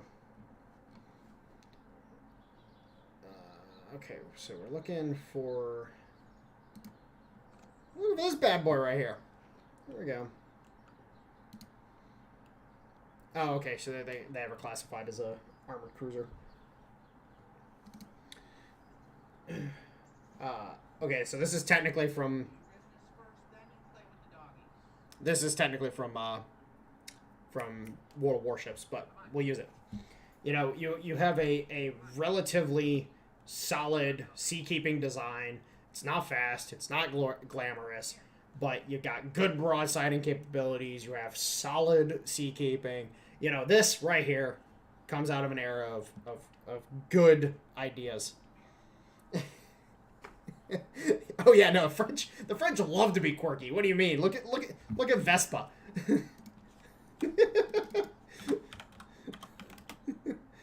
Oh.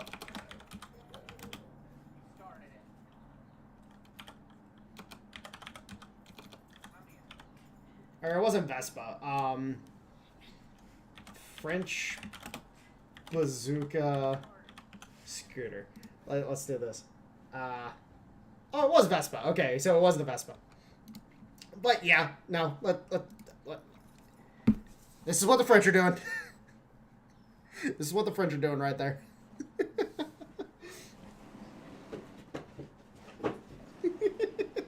They're just like, oh, yeah, sure, fuck it. Let's stick a bazooka, and the guy in question can ride on it. Like, literally, you sit on top of the tube when you're actually riding this bitch. It's kind of great. I got to see one in a museum here in the States a few years back, and it was just hilarious. Whatever my dad just sent me. Ah, dude.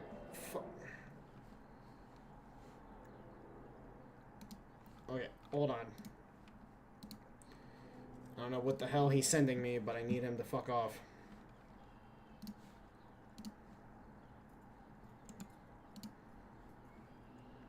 Alright, close down signal completely.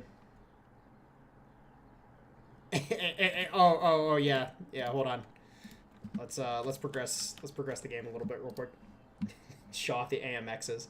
Oh yeah, the AMXs are quirky as shit. Now, funny enough, the Americans do have an AMX style tank. I believe it was referred to as like the T-57 or something like that. It was actually quite an interesting design because the Americans, as a country, never diverted away from their classical designs. Like even in the modern day. Hold on. Can I build 8 more? Yeah, I can. Okay, let's queue up the 8 going to... Well, we can't actually queue them up because we don't have enough money.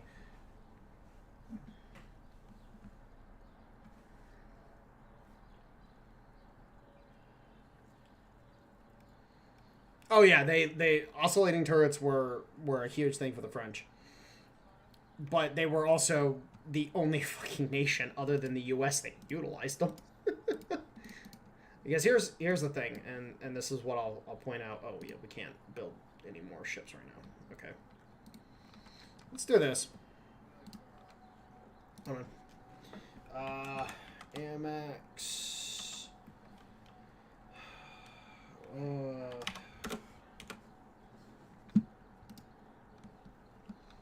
Believe.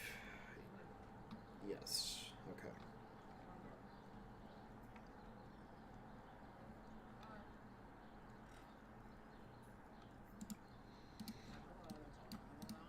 And then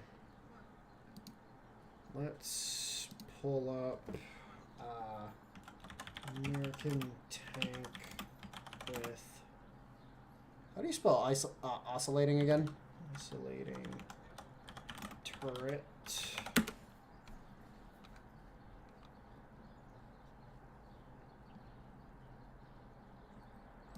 T-69. That's what it is. Ha! Nice.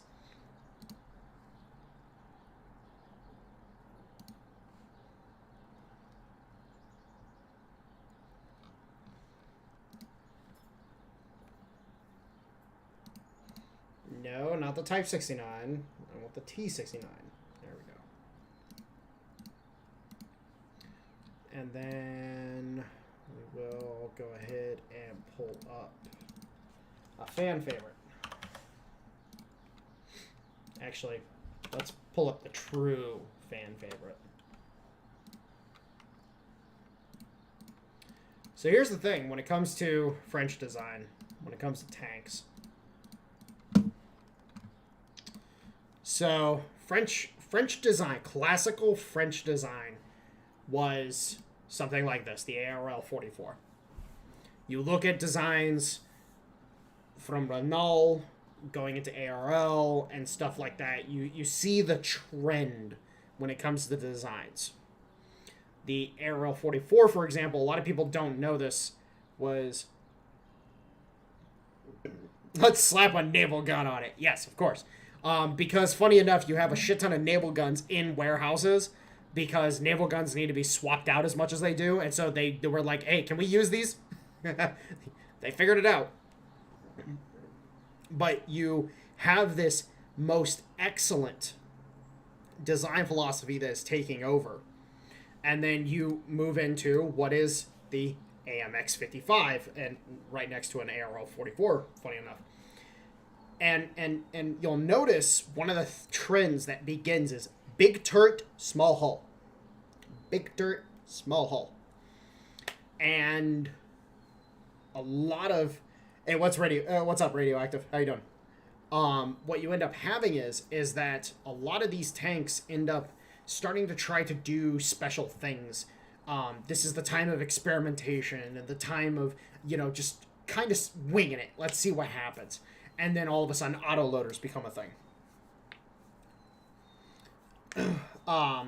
Yes, the ARL is technically based off of the same chassis that the B1 used. However, it is different in the fact that the B1's chassis had to be upgraded in order to accommodate the 90mm gun.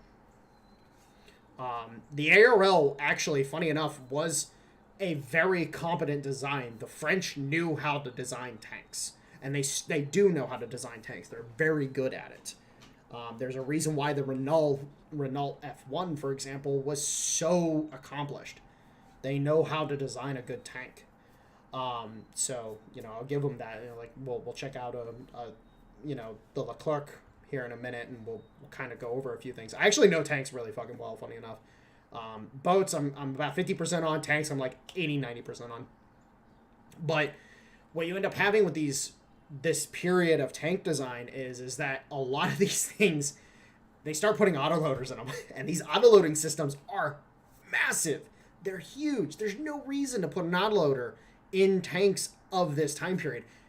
You put autoloaders on your naval ships, which a lot of navies started doing. The British and a few other navies started putting autoloaders on their ships because the autoloaders are so big anyways. This is why the AMX has such a big turret, is because it's just a massive autoloader in the back of it. It's absolutely ridiculous. And then, of course, you go to the Americans. The Americans started developing it even more, but in this case, the Americans didn't put an autoloader in the Type 69, if I remember correctly. I do not believe it had an autoloader in it. They might have played around with it. Actually, real quick. Oh,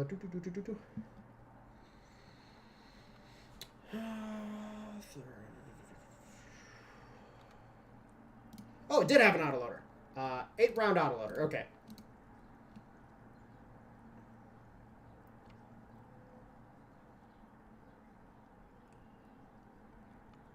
Oh, but they used they used a revolving cylinder. Nice. Yes. Oh God, I love the War Thunder community, because the War Thunder community has 0 fucks to give. I love it.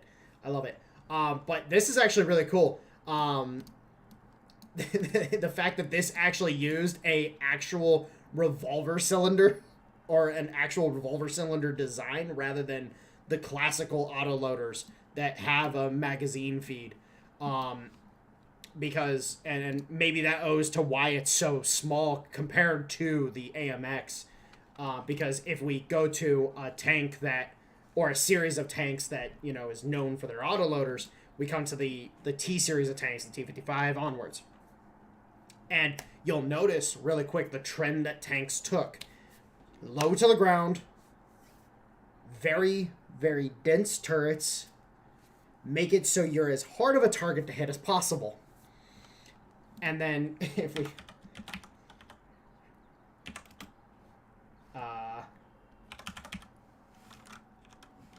then we look at something like the Leclerc, for example. This thing ain't short. It's not short at all. Like the French went big and they stayed big. The Russians, they go. If you have a decent design and then you get the Wait a minute. Which one is this? I don't remember all the FVs.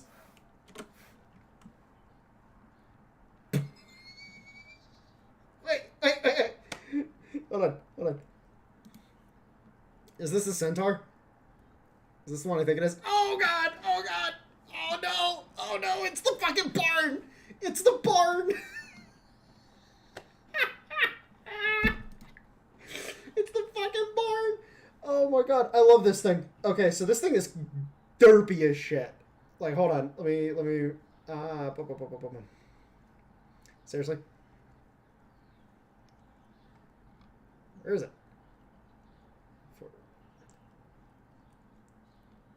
There we go. Okay, there's a good picture of it. It's so derpy. It's so stupid. It's like, why? Why did you do this? And this is the thing. This comes out of this era of experimentation. How do we take this big ass gun? This one, if I remember correctly, 120 in the Centaur. You know, this is before the Chieftain and the Challenger and whatnot, when they were trying to figure out how to put this massive gun into a tank. The chassis of the Centurion is just too small. And mind you, here's the funny part. A lot of people don't think about it. But, you know, you look at, and yes, the Leclerc is fat. It's a fat tank. But you look at a lot of these modern tanks. You know, let's pull up a picture of the. Pull up a picture of the T90. All right, I love people who talk shit about T90s, T72s, and whatnot. But you look at the Leclerc, you look at the T90, you notice something very pronounced, that all the machinery, all of the guidance, and all the observation equipment and everything is just fucking out there. Does anybody remember what the Germans' favorite tactic, literally their favorite tactic to use against tanks was? Does anybody know? That favorite tactic was firing machine guns at the viewports. Because here's the point.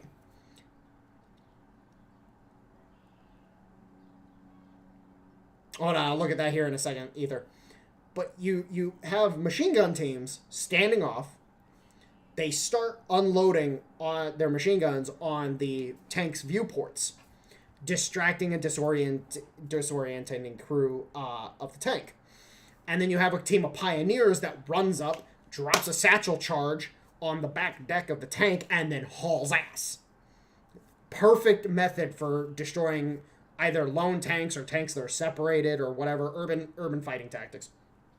Great little, I forget the name of the book off the top of my head, but there was a great book that a German officer wrote after the war that described German urban fighting tactics, and like half the shit he wrote, like you look at Stalingrad and you're like, that's why Stalingrad was so dangerous.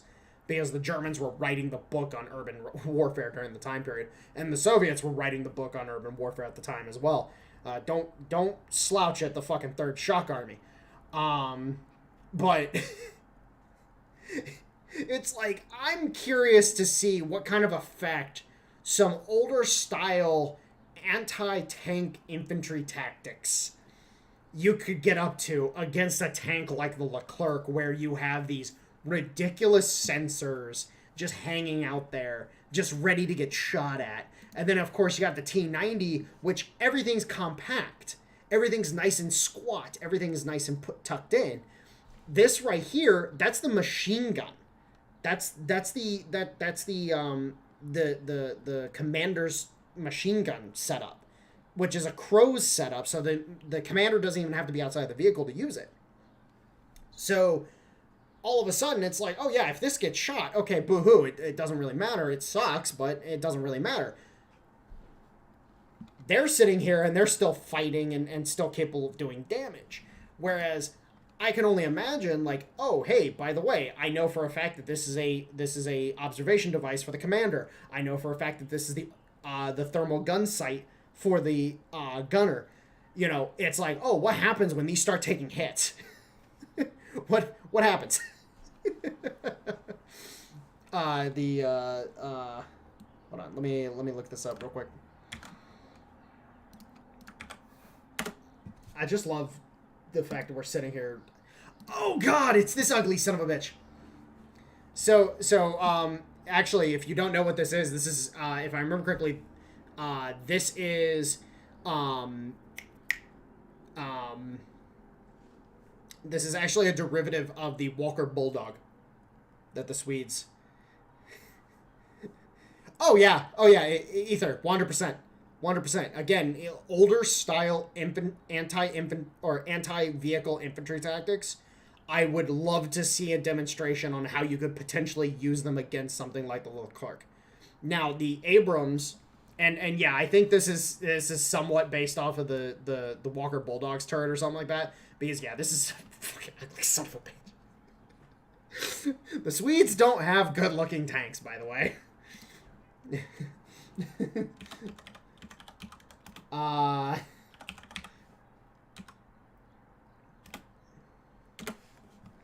Hold on. Hold on. Let's do this real quick. Let's do this real quick. Okay. There's that. There's that. There's that. Stridswagen 122 is kind of good looking, but oh wait. Oh wait. Oh wait.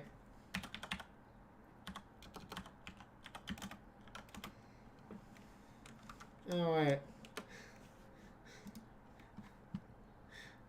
Where have we at? Where have we seen that before?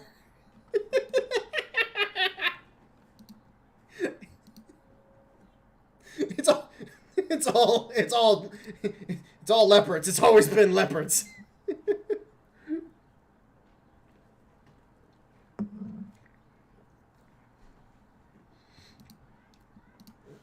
Now here's the funny part.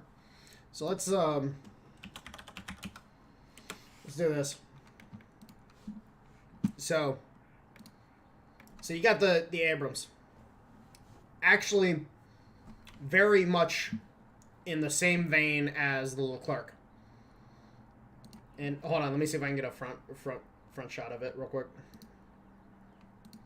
Oh my god, it's even derpier from the front. It looks like a duck. It looks like a duck. It's so stupid. Why? Sweden. No. Oh my god, Sweden. Why? Why would you do this? Ah, god. Alright, so if we look real quick, you look at the design of the Abrams, you look at the design of the Leclerc. They're very, very fucking similar. Now, the Abrams has a better turret design because it has more surface for deflection. The Leopard learned from this. The Leclerc, unfortunately, doesn't have much in the way of deflection. Honestly speaking, if the Leclerc gets hit to the front in the turret, I honestly expect it to instantly get fucking penetrated. There's so many flat surfaces on this bitch. I'm shocked that the Leclerc hasn't been upgraded immensely by this point. But, you know, you've got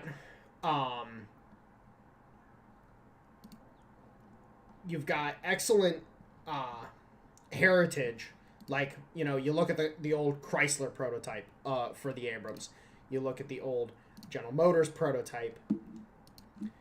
And you know, let's just look at the model. You know, you can see where the design philosophy kind of came together to create a more modern, you know, that wasn't a patent derivative.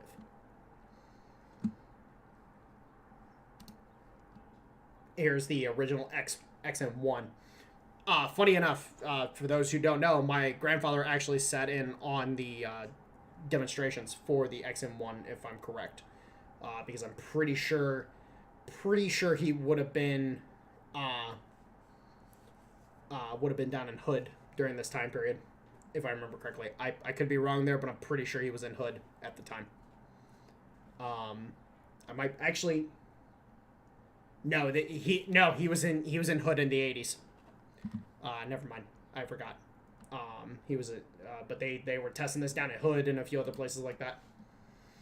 You know, and you see the design improve over time. You know, from what you have here to now. Let's see if we can find the like the most modern upgrade.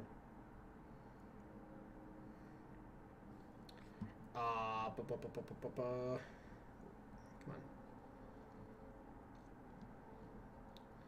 Do they not have a picture of the SEP?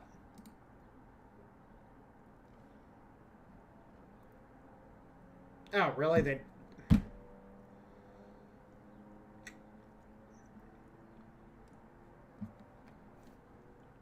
Okay, hold on. Okay, so...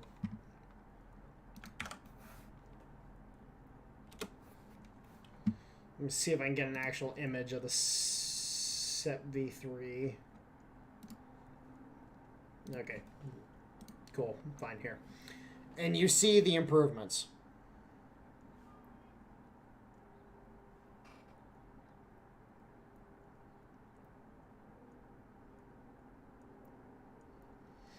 And you see the culmination of the design.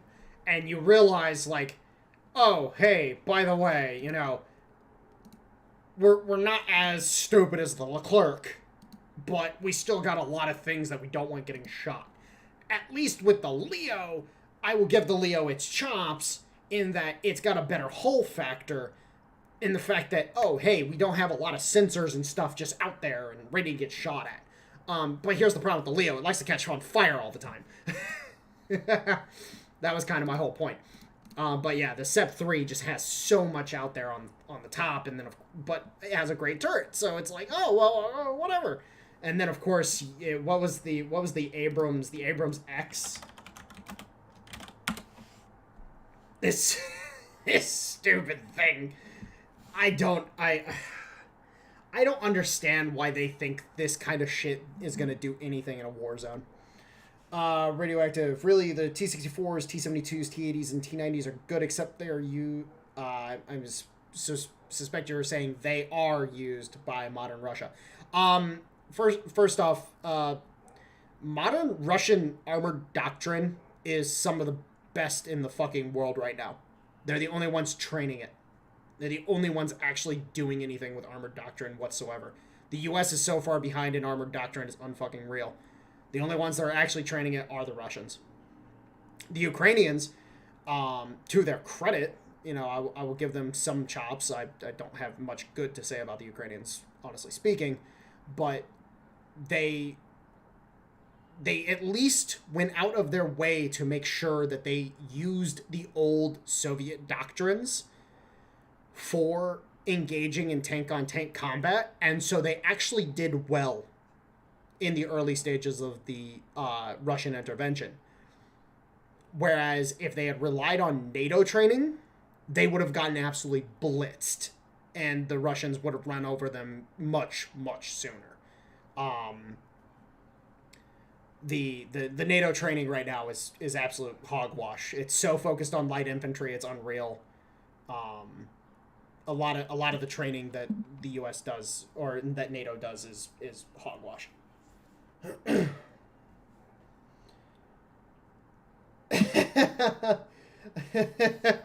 So it's funny, they say they've never lost a Challenger, and what they say is they never lost a Challenger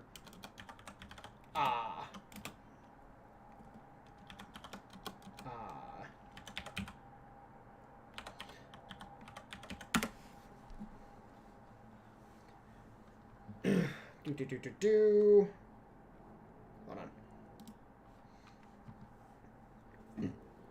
So this right here is the Challenger 1. And I thought that I would see the thing about it. But here's the thing, is that what it is that they base the claim that they've never lost a Challenger off of the Challenger 1, because they have never lost a Challenger 1, but they have lost a Challenger 2. Because the Chally 1 didn't suffer, I believe it suffered a friendly fire incident, if I remember correctly. Hold on.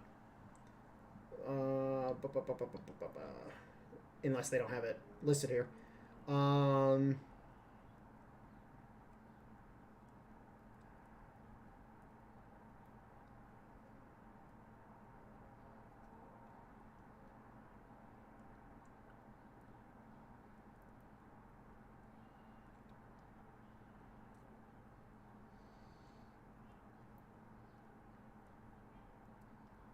Yeah, they don't have it listed here, but it was either a Challenger 1 or a Challenger 2 that was lost to friendly fire in Iraq. But yeah, no. Actually, it's funny enough. All the Challenger ones are currently used by the Jordanian Army as the Al Hussein, and they're fucking excellent. The Challenger one's a great tank. The Challenger two is a absolutely stupid tank. Radioactive. Who are you referring to? The Brits?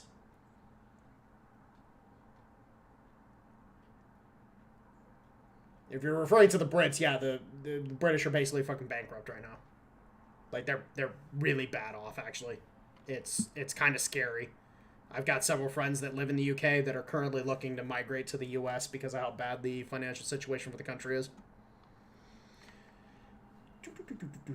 Actually, let's pull up the Challenger 2. Now, funny enough, Challenger 2 has a lot in common with the Russians. Sir, you yeah. Their economy grew at a pace of almost 4% last year. I would recheck your numbers. The World Bank had to admit the numbers earlier last month.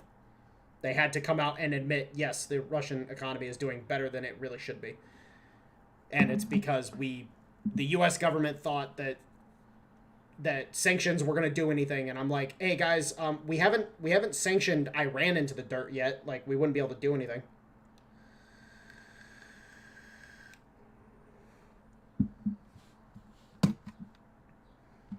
William Erickson, yes, you are correct. That did happen, but there were American M1s that engaged on a British Challenger at long distance, and they did get a side shot. The Spalling ate the round, though. Yes, the Object 279. Oh yes, such a great design. Such a great design. Just from the meme. Actually, let me show this guy. Let me show this off to you guys real quick. Actually, let me not close that. Yes, we love the Object 279.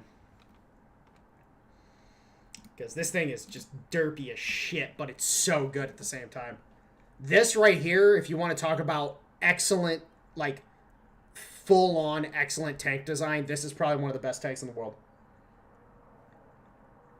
Like, this right here, there's a reason why tanks kind of went the way they did with the boat-shaped hulls, was because of this tank right here. It was fucking excellent.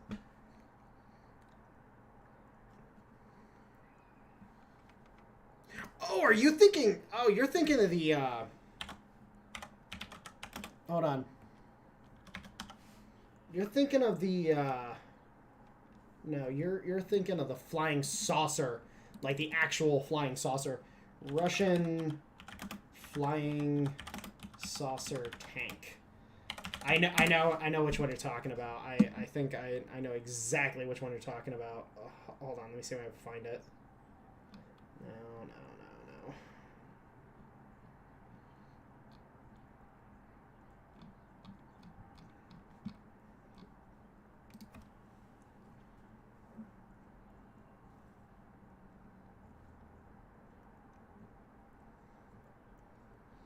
I know what it was. They were experimenting with a remote control turret.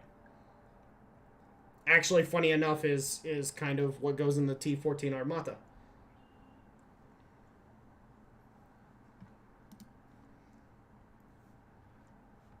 But yeah,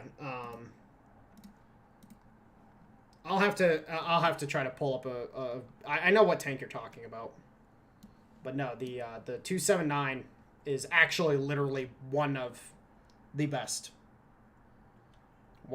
tank designs. M36.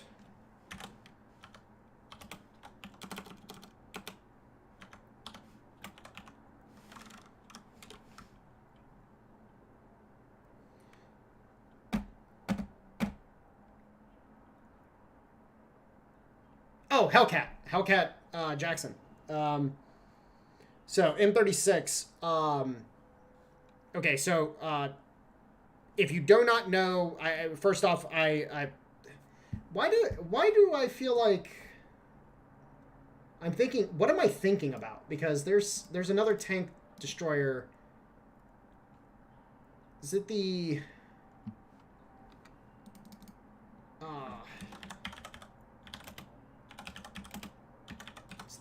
It's the Slugger, but what was its? Oh, the Jackson was also the Slugger. That's right, the Slugger. Okay, yeah, okay. I was, my brain completely derped on this name because I'm like, what am I thinking of? I'm thinking of this. Um, hey, General Cat. Yeah. So in regards to the M36, real quick, very good if you used it in its proper fashion. This was a tank hunter, not a tank destroyer. And then, of course, yes, you had the M18 Hellcat, which I don't know if they actually put the. They didn't actually put a 90mm gun on the M18, right? It ran through. It didn't get a bigger gun until it was used in Taiwanese service, if I remember correctly. I'm pretty sure they gave it a bigger gun. But the Jackson and just the in general use of tank destroyers within U.S. doctrine was those were what were meant to fight tanks. The M4s, the Shermans, were never meant to fight tanks. They were never intended to. The M4s were the breakthrough vehicles. They were meant to support the infantry, help with breakthroughs against enemy fortifications. The tank destroyer units would get called in whenever tanks were spotted to attack the tanks, because the idea is you're the super Hellcat was the Hellcat with the 90mm. Hey, Ronas, how you doing? Yeah, no, I'm pretty sure that they never actually. I think the U.S. never put the 90mm on there. Hold on, give me a second, because I'm pretty sure it was the Taiwanese. I still love the Challenger. It's just it's a fat bitch.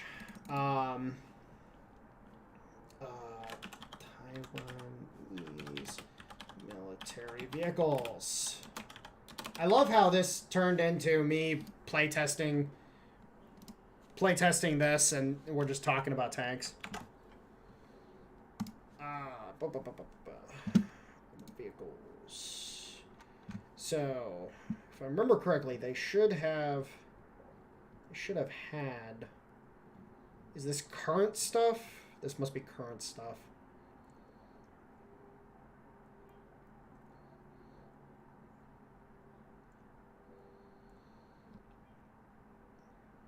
Oh yeah, by the way, best form of the M60 ever to exist was is the Taiwanese version.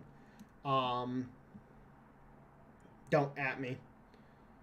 The Israeli version is not that great. They're good, but they're not that great. Is this just okay? So not what I was looking for.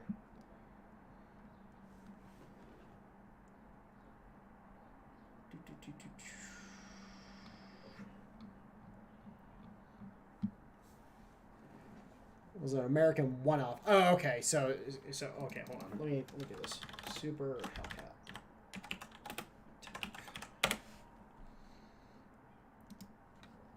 So I'm guessing if we come in here, we'll find variants.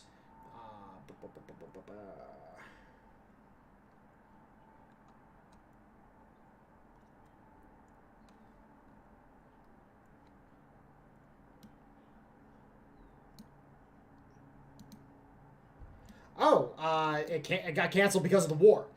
That's what happened. Yeah, okay. That's what happened there, is that they canceled it because of the war, end of the war. Yeah, it's right here. 90mm gun motor carriage. M18. Wait. Hold on.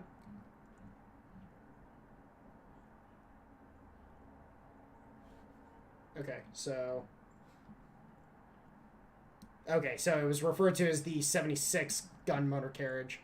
Okay. Okay, I was just making sure. I'm like, but yeah, the Taiwanese. Hold on. Export legacy. Ba, ba, ba, ba, ba, ba, ba.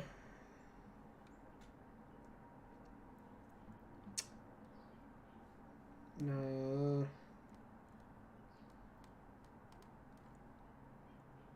I could have swore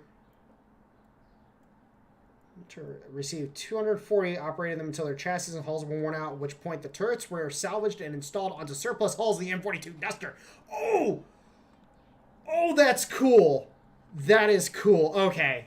Okay, that's awesome. I thought it was I thought they were M18s. No, that's a Duster hull with a fucking big ass gun on it. That's cool as shit. Type 64.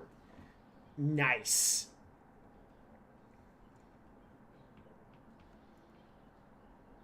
And then, of course, you know, one of the best American tanks ever to exist, the Walker Bulldog. If you don't fucking at me. The Sheridan also was a great tank. And Ether, yes, the Talk 2.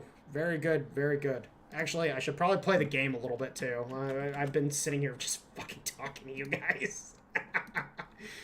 I'm enjoying this though. It's fun. We're bullshitting talking about tanks. Yes, I knew it existed. I just couldn't remember the name of it. But I thought it was a proper M18. No, it's actually technically a whole new fucking vehicle.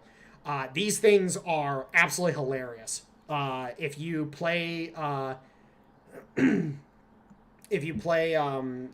War Game Red Dragon, you can use these in the Korean campaign, and they're hilarious because you literally just spam them. You literally just buy as many as you can and just throw them. And then you can also use M36 sluggers as well, which those are kind of they're too slow to be effective, but you can stand them off at distance. Cursed tank. It's kind of cursed, but it's a good kind of cursed. All right, we have Mark II 4-inch guns. That's good.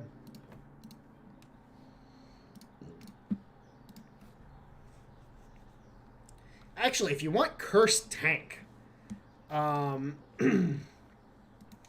on. What was the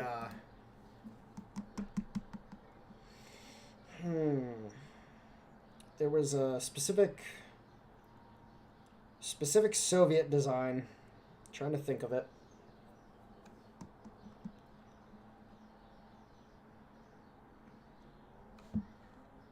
Oh, what is that design? Fuck. Because mind you, the object, look at the T-35 tank.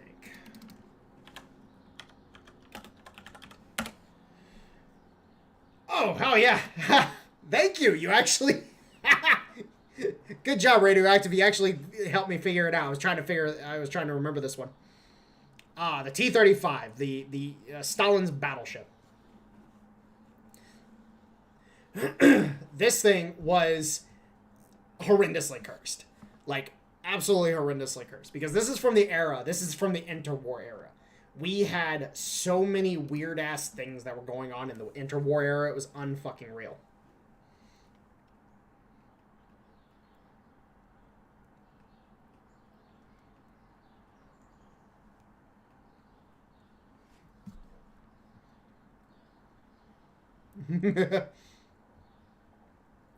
But no, this thing, it comes from the interwar era where light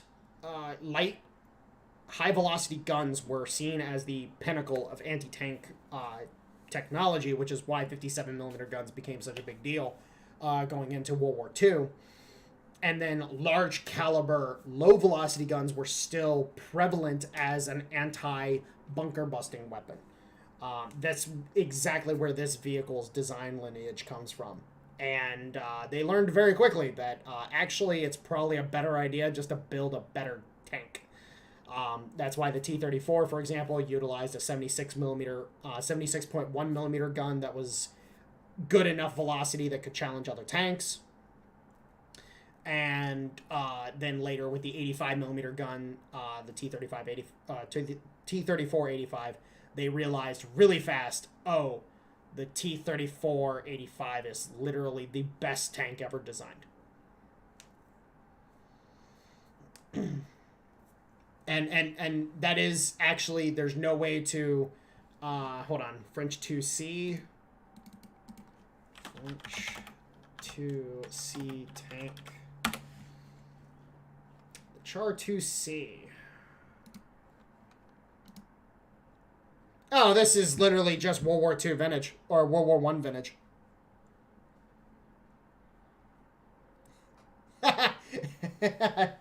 And in this episode of Tank Talk today. But yeah, this is just literally World War One. This is right here. This is proper Renault World War One vintage design philosophy. This right here, excellent fucking design of a tank. It's ridiculous because of how big it is, but in reality, this right here is the pinnacle of tank design of its era. Because this is solid lineage.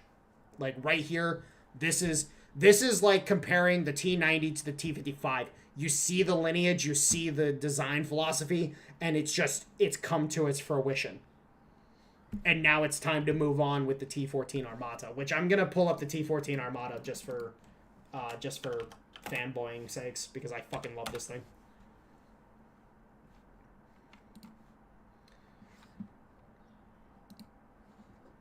Let me get a better picture.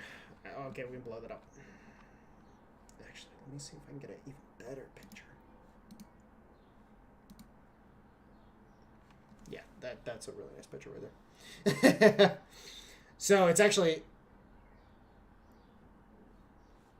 and mind you, you can see the different eras moving over as time goes on. So you see the Char the Char 2C, you see the Char B1, etc., etc. Then you see the move over to the ARL. You still see some of the design aesthetics, but the new technology, the new mindset starting to take over. And then, you know, you get the good tank. Like the ARL 44. This is an excellent tank right here.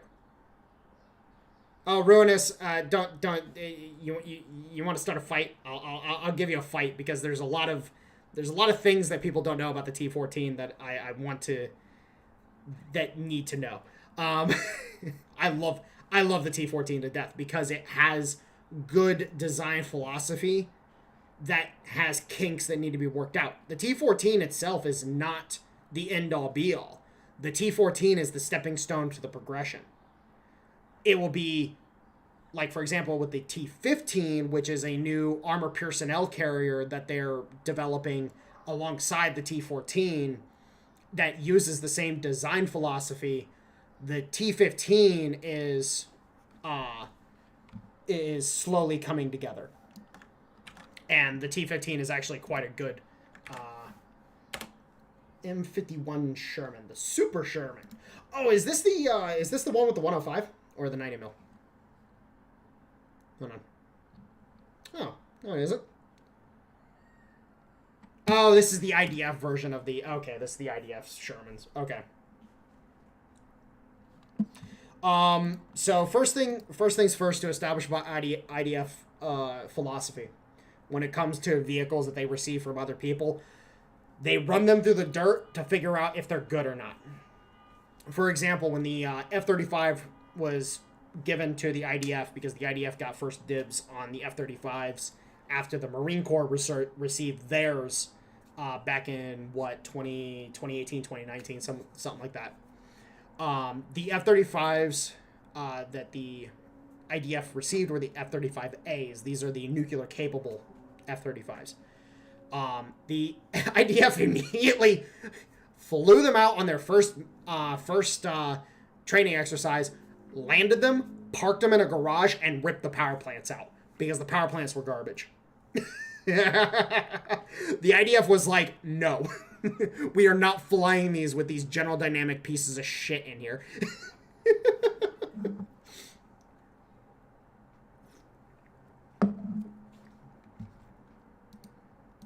But yeah, no, the IDF Shermans they made significant improvements to the engines, but what the IDF preferred were the Centurions. Nope, not that tank. I want the tank. The IDF preferred the Centurions over everything. When the 105 armed Centurions became commonplace, the IDF jumped on them like crazy. With the L7, with the Royal Ordnance L7 105, the Centurion broke the barrier for armor protection. There was no longer a single tank in the world that had the armor protection capable of protecting against the 105 mm gun.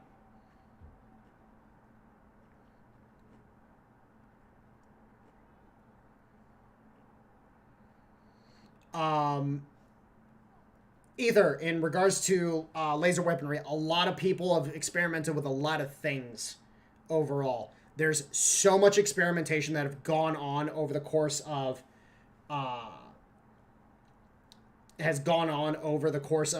history since the ability to direct light into a laser has been achieved. Basically anything and everything that a laser could be used for, they're trying to experiment with it.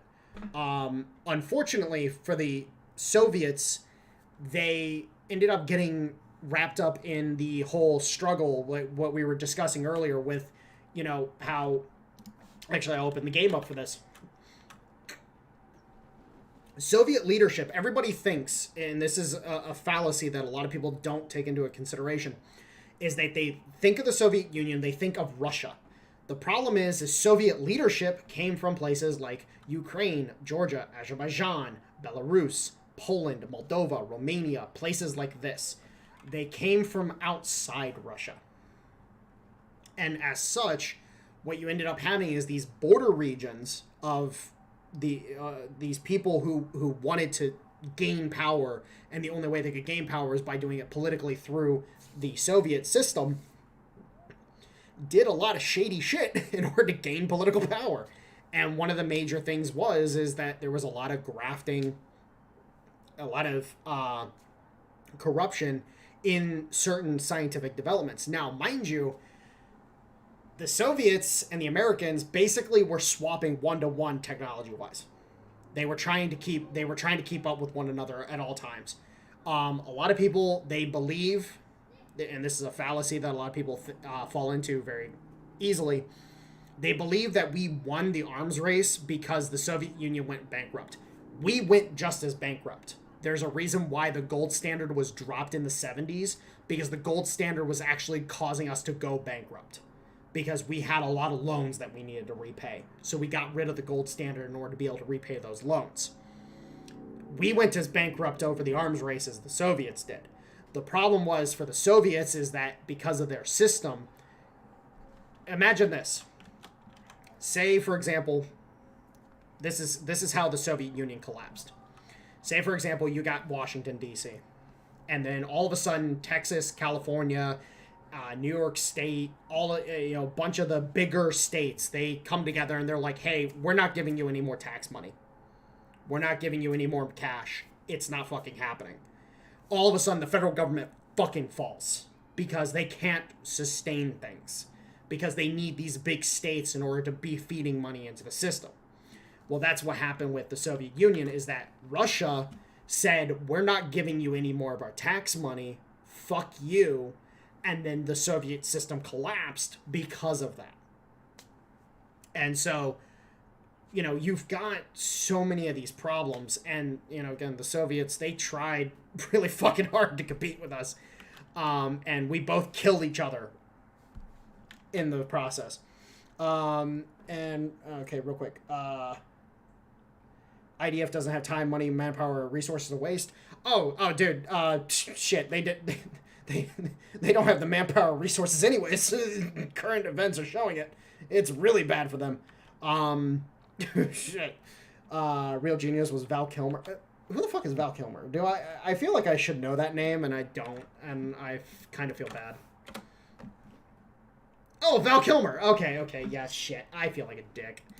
Oh, I feel like an asshole now. M4FL10. Let's see what this is about. Oh, God. Oh, Lord. Oh, no. Oh, fuck. Why would you do that, General Cat? I didn't want to see this. Ether, we found another one. Oh, God. We were talking about oscillating turrets earlier.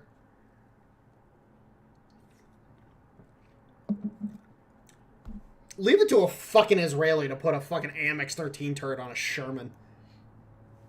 What the fuck, dude?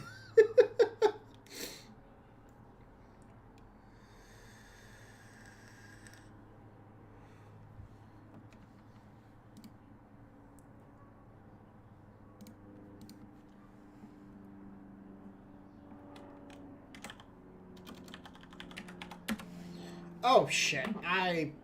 You know what? I've been sitting here talking with you guys, and I've had shit on the side that I've needed to do. Oh, it was the French that did it first?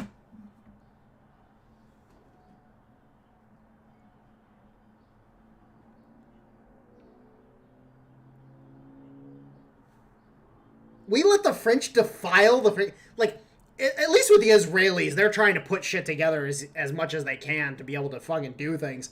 Hell, they even have Panzer IVs and shit. Like, right back here, this is a Panzer III, if I'm correct.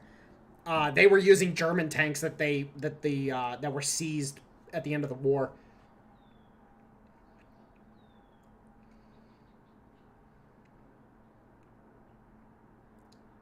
Oh, the fucking tortoise. Yeah, let's...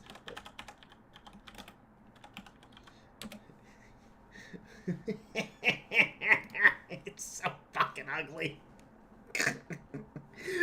Oh my god, this thing is so fucking goddamn ugly. It's unreal. I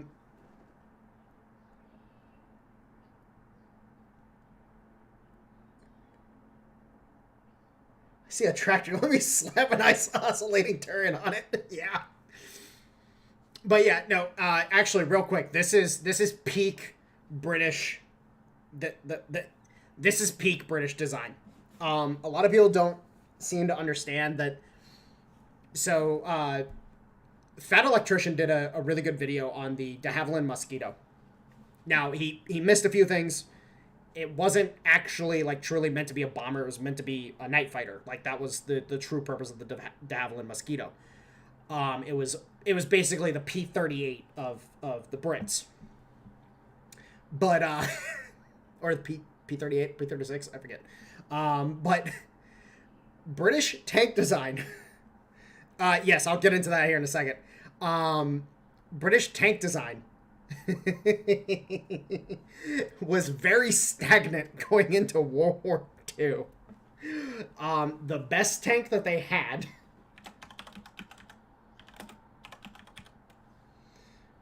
was this. This was the Crusader. This was literally the best tank that the Brits had going into the war. They didn't have any other good tanks. No, not the T-95. I believe they're the T-95, if I remember correctly, was a no, I'm not. Wait, they actually built the T-95? I thought it was the smaller one. Hold on. Oh yeah, the T-28. Oh, they renamed. Oh, okay, they renamed it. Okay. Okay, I was about to say. I'm like, wait a minute. I thought the T-95 was actually supposed to be a bigger version, technically speaking. But yeah, no, this the fucking turtle. The fucking Doom Turtle. We all fucking faced it in World of Tanks. We've all played World of Tanks. We know exactly what this fucking thing is capable of.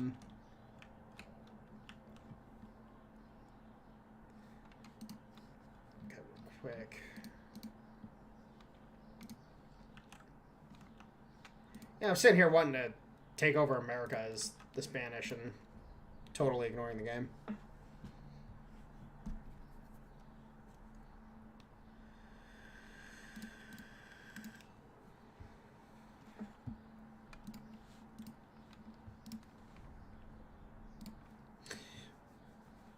I actually don't know much about the T-28 at all. This thing kind of just fell by the wayside for me. Turtle. Cursed ships. Oh, we already talked about the fucking what was the cursed one we looked at? The Dunkirk. Hold on.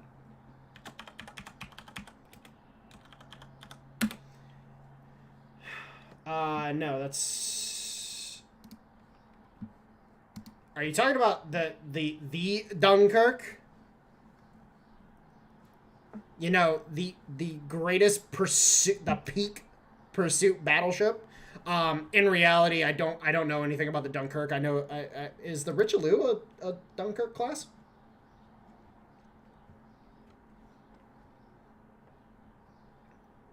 Hold on.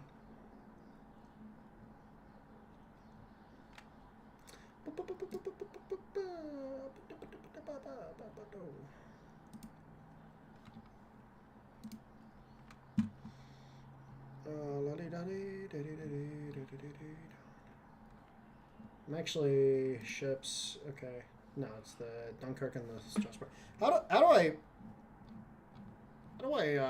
I spell the Richelieu? I don't know. Richelieu. I don't know how to spell this. Clash. Yeah. I don't know how to spell Richelieu. Oh God. Oh, Richelieu. Richelieu class battleships. There we go. Ah. Oh, they were their own class. Let's see the Richelieu here. I want to talk about ships. We talk about ships. See, this right here is not a cursed design at all. Not a cursed design whatsoever. Because there's actually Richelieu is the big brother. Okay. Okay, so it's the Dunkirk then the Richelieu. Okay, thank you. And how fast was this bitch? Hold on. 32 knots. Yes, okay, that's what I thought.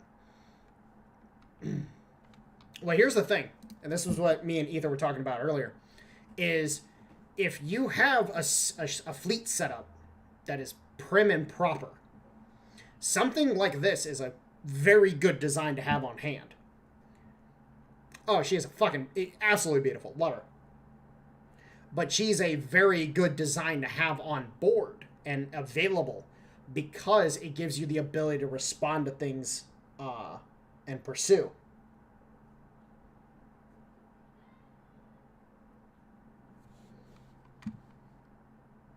Only cursed thing about it was it was.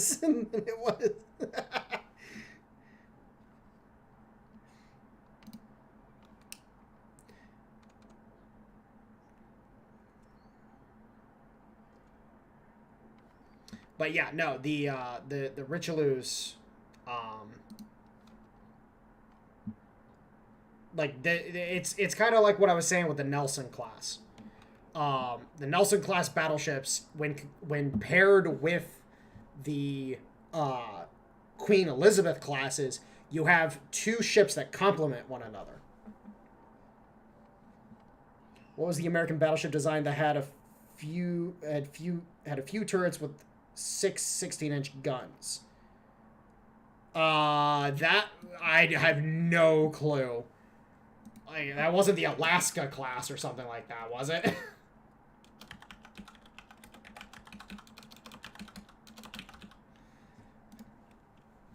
Because I doubt it was.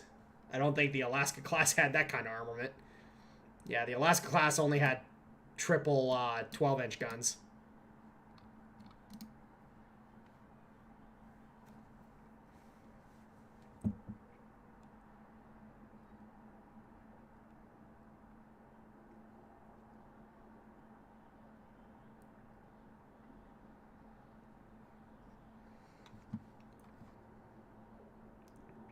The Tillman Designs. Hold on.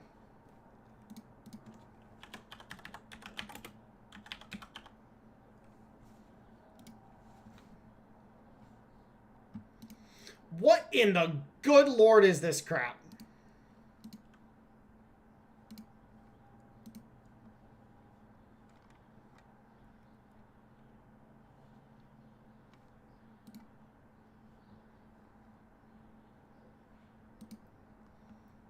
maximum battleship.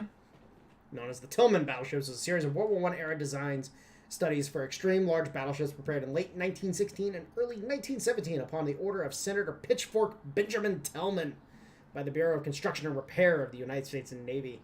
They helped influence design work on the Pennsylvania and 1st South Dakota class battleships. The plans prepared for the Senator were preserved by CNR is the first of its spring-style books, where it kept various battleship designs conceptualized between 1911 and 1925. Seeing that first sketch. All right, so here we go. Tillman 1, armed with 12 16-inch guns with 4 supervising triple turrets, 2 at the bow, 2 at the stern, with a considerable 18-inch thick armor belt and a speed of 26.5 knots. Holy shit!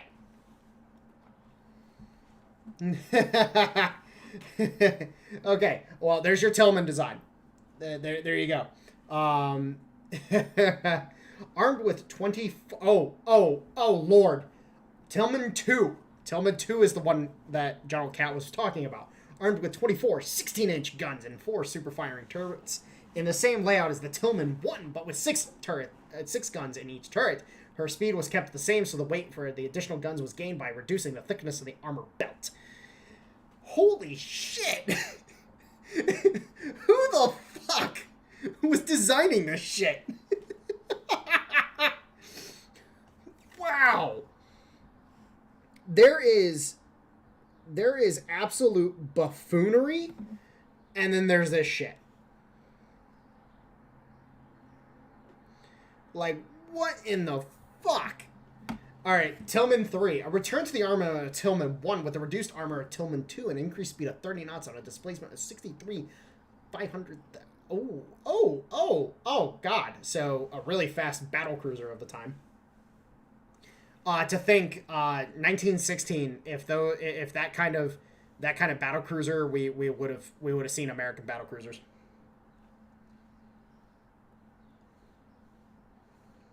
I'll check that out in a second. Tillman 4, using the sextuple turrets and layout of Tillman 2. Tillman 4 retained the 18-inch belt of Tillman 1 in exchange for dropping speed to 25.2 knots. All with an increase in the displacement to 80,000 tons. Holy shit. These motherfuckers were going big. Tillman 4-1. One of the 2 sub-designs that came out of the refinement of Tillman 4, armed instead with 13 18-inch guns in 5 twin and 1 triple turret. It dropped the 18-inch belt to a 16-inch belt. It kept the same displacement as the Tillman 4.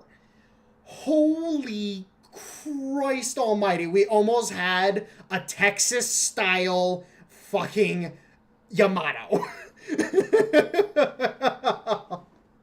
What the shit? Oh, and it gets even worse with Tillman 4 too. The second of the 2 sub-designs that came out of the refinement of the Tillman 4, armed instead with 15 18-inch guns and 5 triple turrets. It kept the 16-inch belt of the 4-1 and also kept the same displacement as the Tillman 4. Holy Christ almighty. What the shit?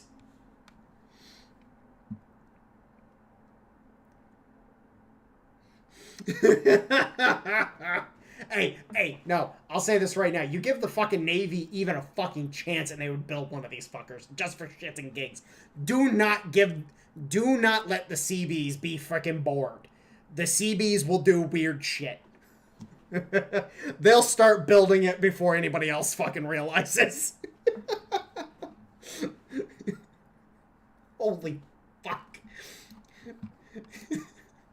By the way, and for anybody who's curious, the USS Alaska battlecruiser design, 12-inch guns in triple turrets, probably could have been one of the best battlecruiser designs ever created. However, they didn't pursue it because of the end of the war, unfortunately, and yeah, we didn't get anything.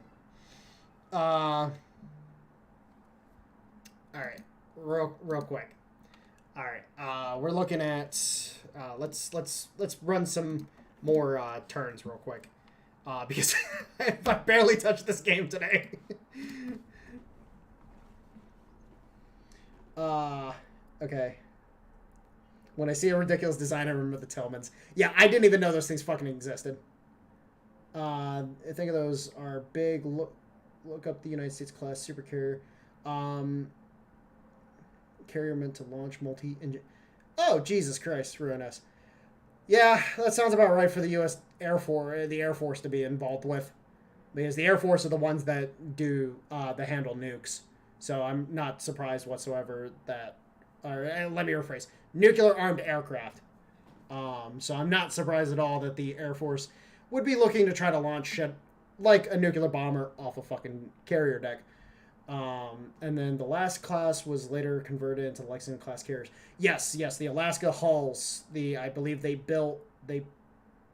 actually build any more than the U.S. Alaska. I don't remember. But yes, they were converted into Lexingtons. Just like I believe it's the Independence class escort carrier, I think is what it's called. Were converted Cleveland hulls.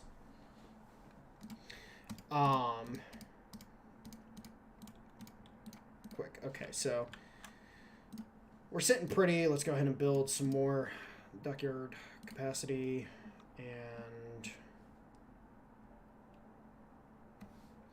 Yes, the Washington Naval Treaty. you mean the naval treaty that so few people actually retained any. Like, it's funny. You actually really think about it. The U.S., Britain, France were the only ones that actually fucking abided by that treaty in any real way. Everybody else was like, fuck that shit.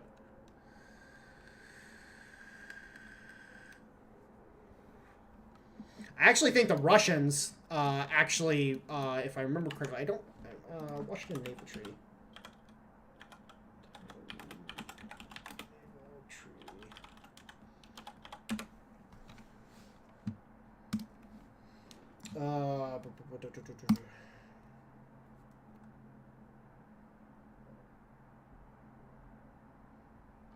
Yeah, I was pretty sure that the Russians weren't there. The Russians refused to.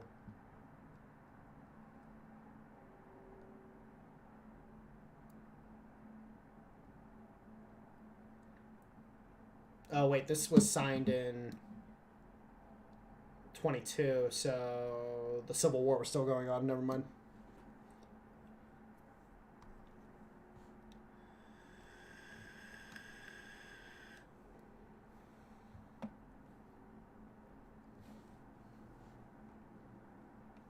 Oh, so Japan and Italy were the only ones that were actually party that didn't follow the rules.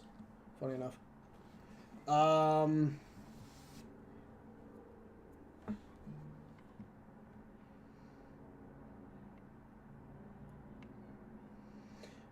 Either in regards to the Japanese submarines that were also aircraft carriers, yes, they did attempt to conceptualize the design. However, there was a big issue that they ran into, and that was the mothership concept that they were doing with their submarines ended up getting kerfuffled because the mothership concept design that they built got sunk, if I remember correctly. So they weren't able to pursue the mothership design very much. It's actually really funny. The mothership design concept was pursued by basically fucking everybody. Whether it was naval, submarines, or surface ships, submarines, aircraft. Somebody attempted to build mothership style things. The only ones to actually successfully do it in any way, shape, or form were the Soviets. I forget the name of the bomber in question, but they had a bomber. It was an interwar period bomber that they would strap I-15s and I-16s to, and it would increase the range of the fighters and be able to bomb shit.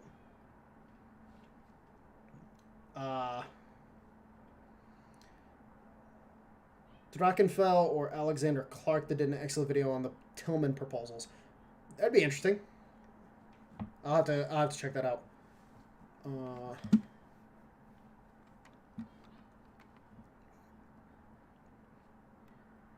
Can't really call those designs insane since at one point in time I designed a nuclear powered battle carrier armed with 18-inch guns at a Marine platoon for a small scale.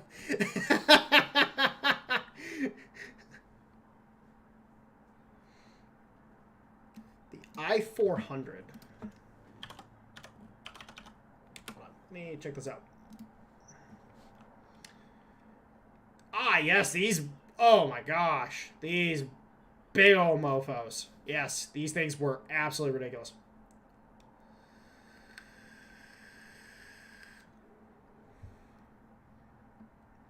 Yes, actually, I fucking remember these.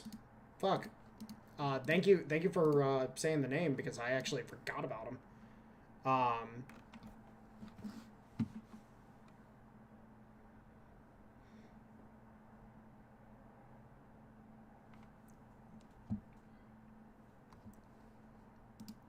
Actually, it's really funny. A lot of people don't know this, but the Japanese were so close to actually making guided missiles a thing in World War II that a lot of people just don't really understand how close they were, because they were testing very heavily with fuck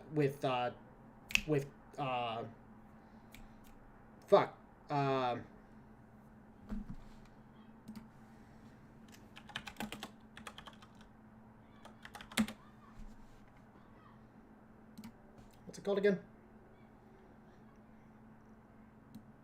Wire guided. Yeah, wire guided. They were experimenting with wire guided munitions like crazy. Shukrov had an 8-inch turret, I think.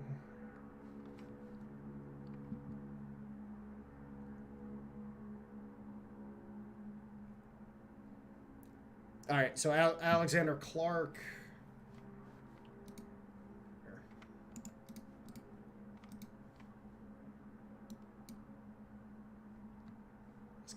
What is going on with my stream? Okay, weird. Don't know what was happening there.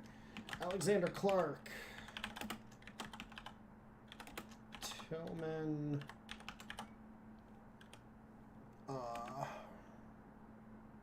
Ships. Let's just do that. Alright, cool. Yeah. So, key ships. And yes, he has stuff about the Tillman's Maximum battleships. There you go.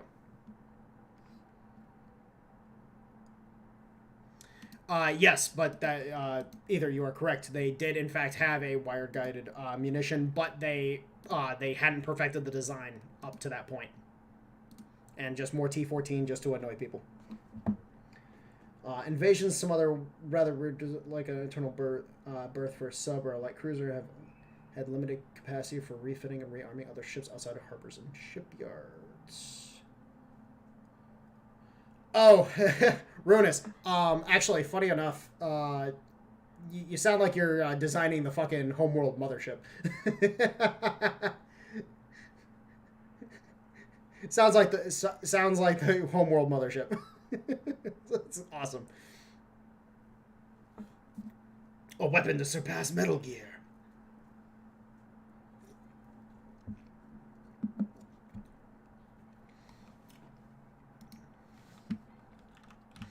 Hey, nice. We're up to 69 light cruisers. Let's go. Okay, so we got 10 cruisers in Manila. Let's get 10 more in Davao. Yeah, I was just planning on doing some, light play testing, fuck around, be whatever. And then I got into a massive discussion with people about tanks and shit. Check out the monitor. What are you referring to? A ship or something like that.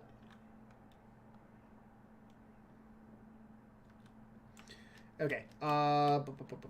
We definitely need to start killing the Americans. The Amerikanskis must die. We definitely have... This is all 2000... This is all light cruisers. All light cruisers. Just for the waves instead of space. Yes. American Civil War. The...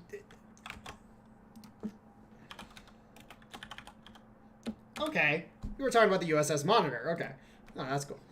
Yes. The USS Monitor.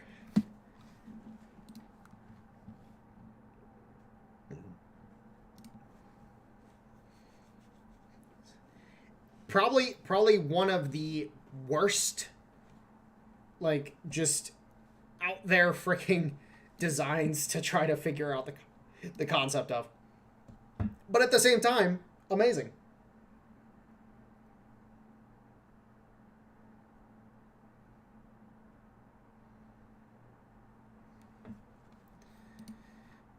Yeah, no, when the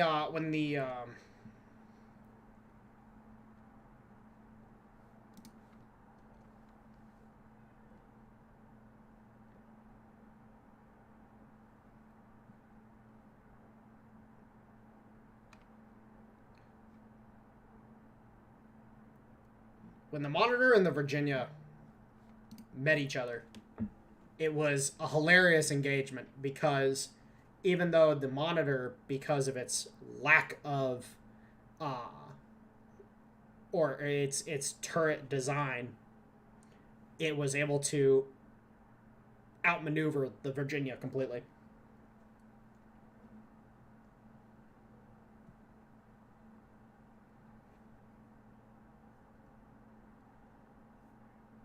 It just sucks that the USS Monitor doesn't exist anymore. I'm pretty sure she ended up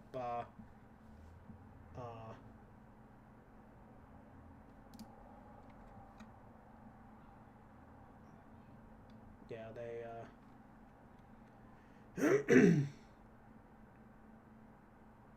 Oh, wait, what?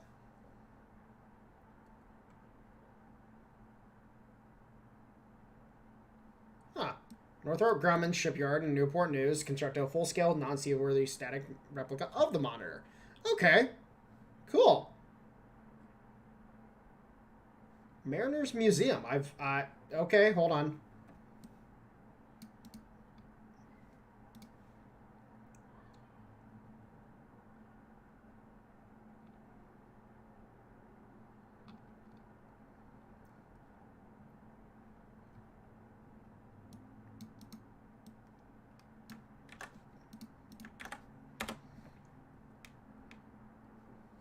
Mariners Museum and Park. Where is this? It sunk. That's what happened to it. Oh, it's in Newport News. Oh, okay. Okay, cool. So, I would have passed right by this mofo. Well, actually, no. Okay, no, because no, wait. I might have. No, because okay. So the Navy Yard's over here. And then, okay, yeah, because what ended up happening is I came across this way. Okay, never mind. So I was going up 64, went over this bridge here, and that's when, okay. Yeah, because, naval station's here. Yeah, because you come across, so just so you guys are aware, because I actually really like this, you come across 64 here across the strait, and literally you got aircraft carriers right here. Like you take this right here and you get full-blown image of aircraft carriers right there. It's awesome. But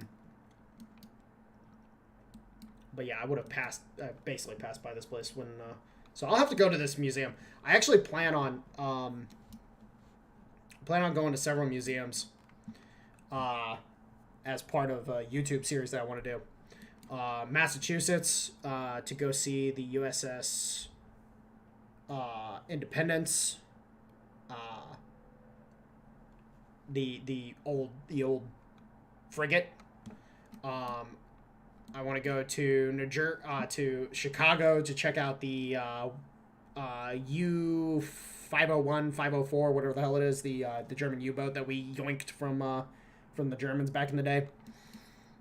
And then what's the other one? There was the first steamship we still have. I believe that's in. Is that Philadelphia or is that somewhere else? I forget. I don't remember. I've got a list of things that I want to go do for the channel. USS Laffey. Where's the USS Laffey?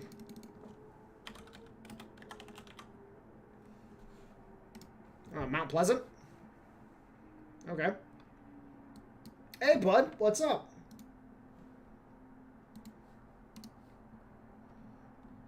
I could do the Laffy.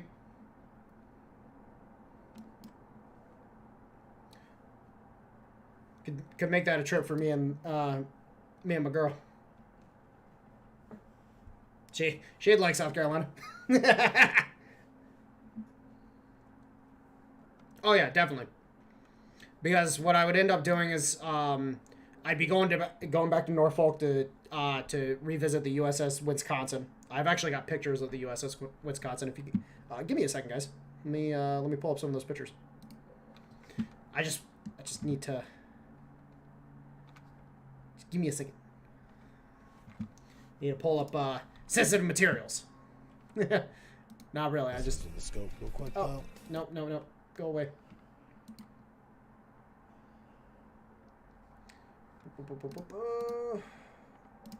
I just need to pull up my Google Drive real quick.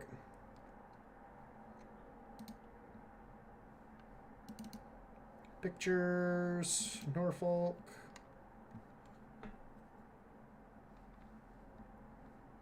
Hold on, my PC's being stupid. I'm trying, guys.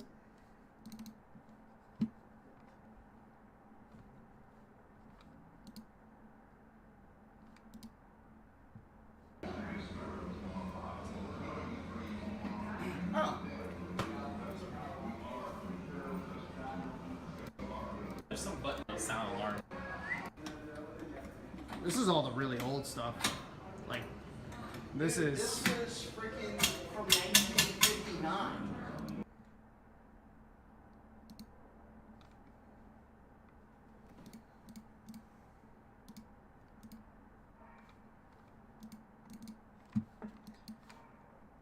Alright, guys. Real quick. Let's go like this. And then let's go like this. Alright, so. Want to visit an old warship in Greece. It served in World War I and World War II and is still technically, I think, in service. That sounds like Greece. That sounds like Greece. So this is these are pictures from my trip that I took back in 2019 to Norfolk. I was visiting a buddy who was stationed at Norfolk Naval Yard, and we went to the USS Wisconsin, BB-64. So this is on the pier right alongside the ship. She's tall.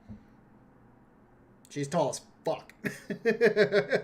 Like this picture was pretty nifty.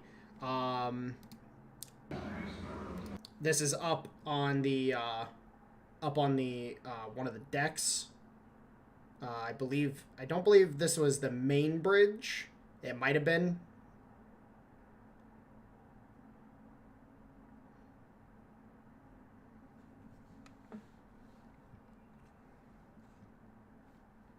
That's my buddy right there. And then some of the display stuff from the museum. USS Maryland.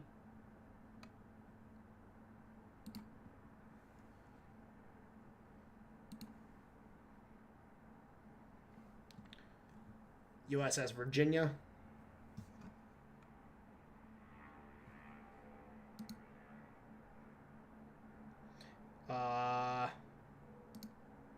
Did I take... that's the... if you guys have played the US or have watched my US series, you know what this design is. I believe this is the Carolinas, if I remember correctly. Oh, some random stuff. Some more display stuff. Riverboat shit. Aircraft carrier. I believe that's the... Is that the Nimitz or what? I can't read the display down there.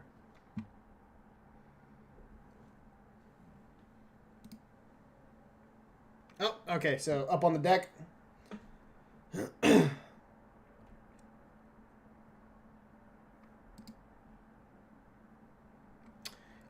Yeah, I knew how big these bag charges were, but I didn't realize how fucking big they were. Like, these things are heavy as shit.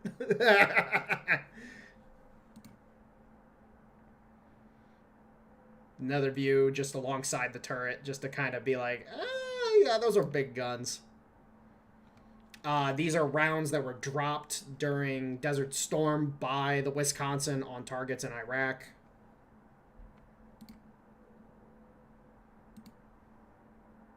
They have them recorded on each turret.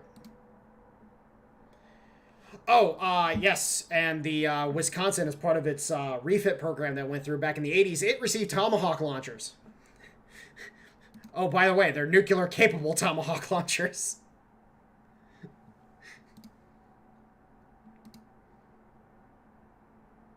But yeah, the USS Wisconsin. She was a beauty. I didn't get anything internal, I believe. Oh, wait, no, never mind. Don't show those. Temper incident. Yes. North Korean island getting absolutely freaking face fucked. I know that incident very well, actually. Control Alt Delete.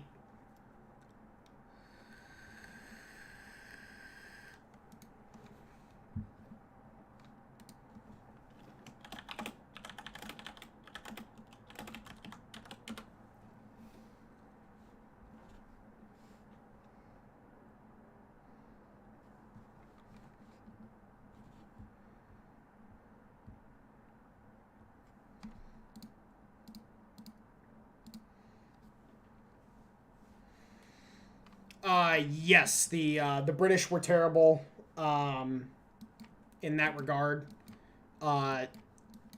They little funsy. I'm gonna give absolute shit to the Brits real quick. So the British, unfortunately, that 155 gun hit this cheese stash, so it got deleted. Yeah. The Brits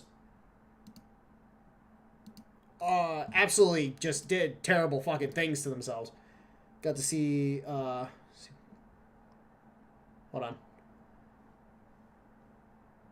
on. Ruinous, I plan on black screen. You should be seeing. Hold on. Are you guys seeing the stream, or is... Babe, you might have to refresh. It might have weirded out when I was switching scenes.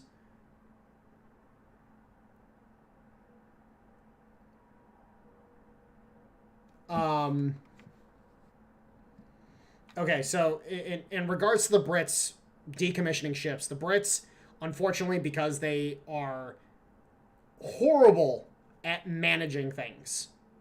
They're horrible. Like, they are some of the worst managers in the world when it comes to the money. They can't maintain their fleet whatsoever. Right now, there was an incident down in the Gulf of Aden where a British destroyer was pulled off the line due to mechanical failures, and a new destroyer is being sent to replace it, a British destroyer. Well, it turns out that the British destroyer that is replacing said destroyer was also just in dry dock because of mechanical failures. So the Brits, they don't have a good track record when it comes to naval shit anymore. Hell, they scrapped 90% of their navy to build a single aircraft carrier. They're absolutely hopeless when it comes to naval affairs anymore. Actually, I think the Greeks are better off, because the Greeks, their austerity program that the Greek government has been forced into by the Germans means that the Greeks are actually spending less than what they're making.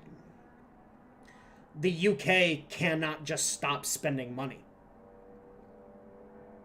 There's actually information coming out because of the shit in Ukraine, and coupled with the shit down in the Gulf of Aden, that the British Navy is running at a massive budget deficit right now.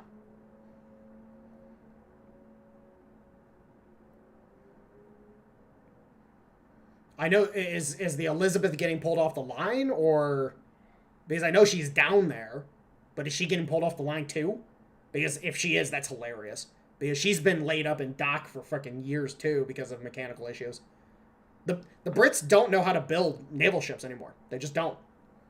They're absolutely terrible. There's only 3 countries that I will reliably say can build proper naval warships, and that is Russia, the U.S., and China. And the Japanese. I'll give the Japanese some chops too. Those are the only countries that can reliably build naval ships anymore. Everybody else, they either have massive mechanical failures or they're underpowered like hell.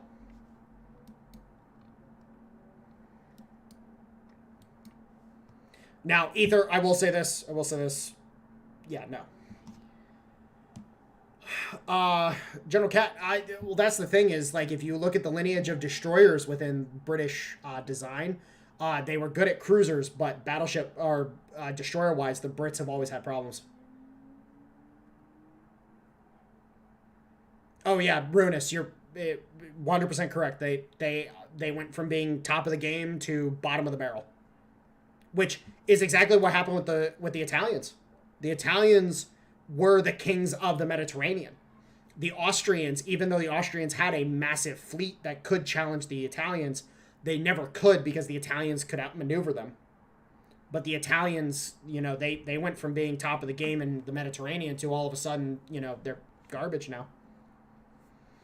The Swedes, I don't know anything about Swedish naval design. All I know is that they had enough in the bank back in World War II. That's why they were able to retain neutrality within the war, was because their navy was big enough that they were like, hey, no. Don't knock the tribal class destroyers. William Erickson, let's check out the tribal class destroyers.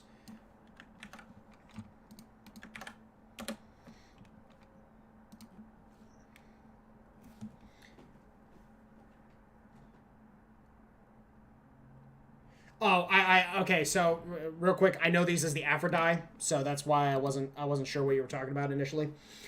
So these are, if I remember correctly, these are technically destroyer leaders. These are not like actual destroyers in the classical sense. These are destroyer leaders, if I remember correctly.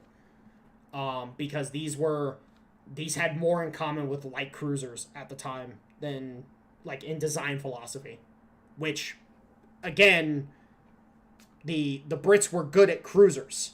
So anything that they would design with a cruiser mindset, they could build really well. It was their destroyer, they just didn't have a good destroyer mindset.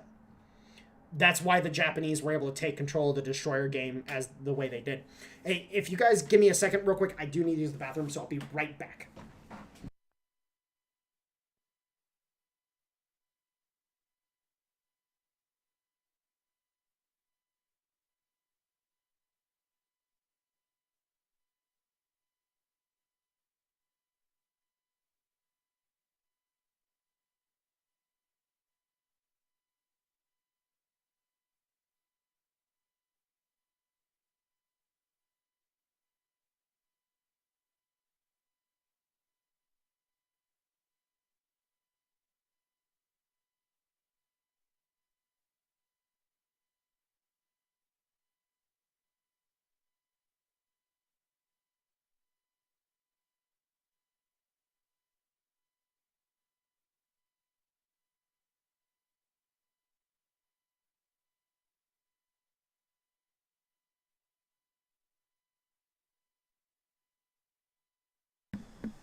Ether, no, the Japanese literally had the best destroyers in the world for almost 25 years.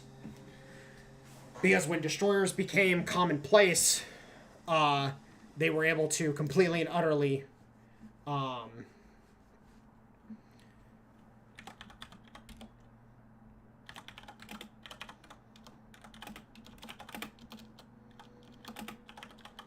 sorry, give me a second, guys. They were able to just absolutely take the cake when it came to naval design. Like, destroyers were absolutely great. Hold on.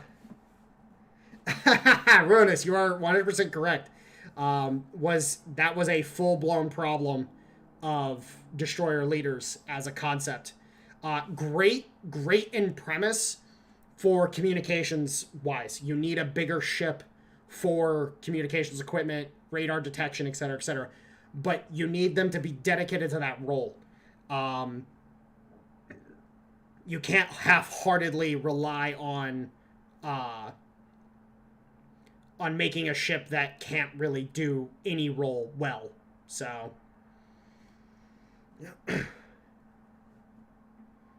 apart from the Shiriatsu class, those were garbage. Hold on. Let me get a read on what you're talking about. Shiriatsu class. All right. During which all 10 were sunk. Okay, clearly they definitely didn't survive long.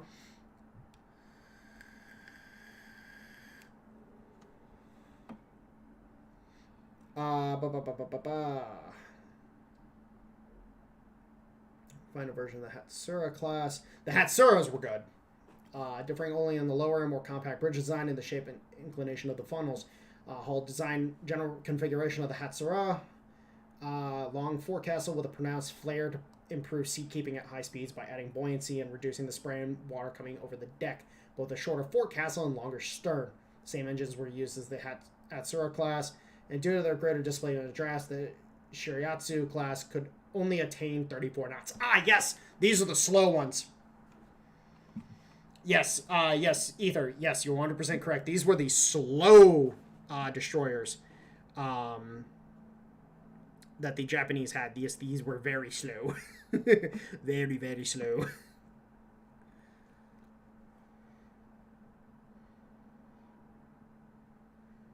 But that's also the thing, is that a lot of people don't understand that the Germans, they attempted to learn a lot about naval design from the Japanese. That was actually one of the main reasons why the Japanese and the Germans allied during World War II. Was the Germans were super interested in naval design from the Japanese. And then we don't talk about German destroyers at all, really, right?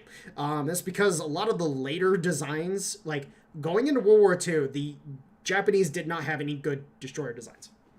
But going back to World War I, through the interwar period, the Japanese had the best destroyers in the fucking world. Now, think of it from this perspective. Japanese cruisers also started suffering during that time period, and then they built the Yamato. So, I think they grandiose mentalities tend to destroy a naval doctrine. It's the same issue that you had with Stalin and his battleships.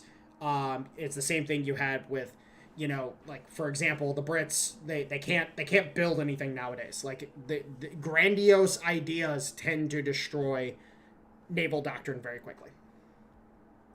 It also tends to destroy land doctrine as well. So let's jump back to tanks for a little bit, because I like talking about tanks.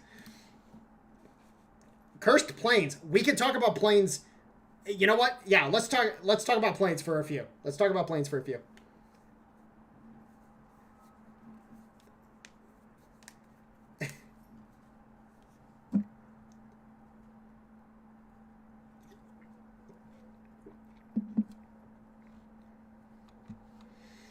Yes, the Kitakami. So the Kitakami, do you know how the doctrine for the Kitakami was? What the doctrine actually was? It was two Kitakamis operating in concert to saturate a region of territory with long-range torpedoes. And so they would operate in an L-shaped ambushed formation, where you had one ship that would steam the Awaken plane.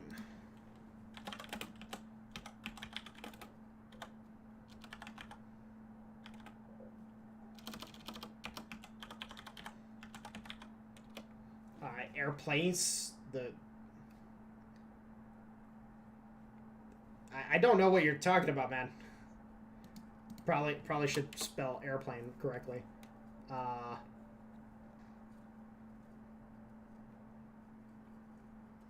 Sakin. Okay.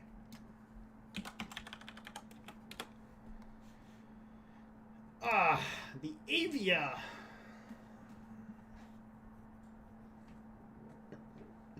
Avia S199. It's the freaking Jewish BF-109. You could have just said that. You could have just said that, man. Yes, I know the I know this one. Hold on. I prefer being on Britain's largest sub than spend another day on these little shits. The joke being that they had rather been on the HMS Hood before she sunk due to the fact that she had the highest recorded cases of TB.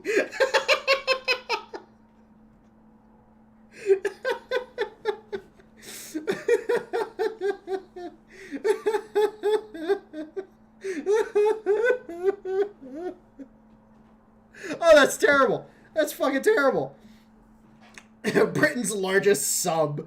Oh my god. That's just downright horrible. Well, okay, so again, as I said earlier with the Panzers, a lot of German stuff was seized at the end of the war, and a lot of it was given over to Israel. And then in 1940, was it 49, I believe? 47, 49. The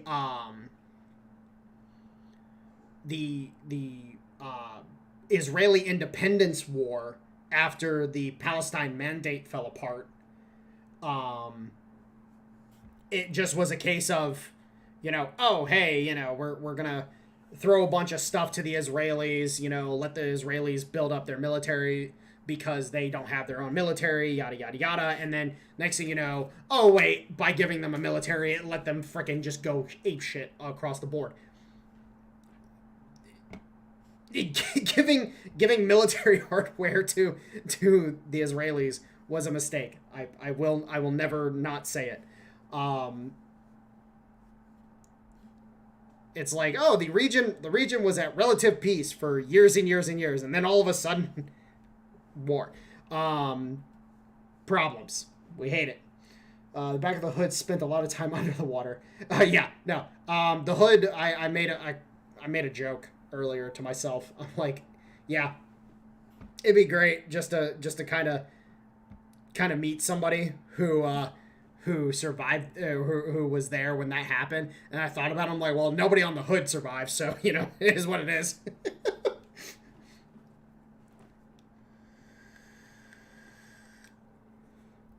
I do have to say though, because they used the G variant instead of the K variant for the Sakin here, it looks really fucking solid. Looks very solid. I will give it that.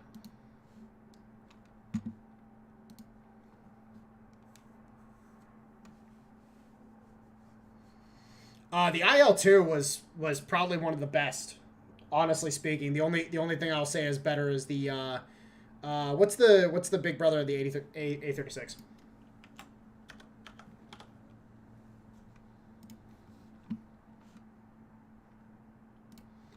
Hold on. What's the big brother of this?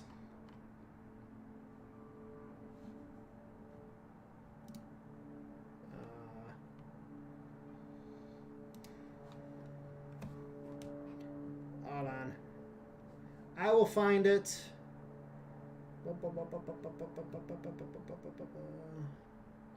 Multi-engine, multi-C.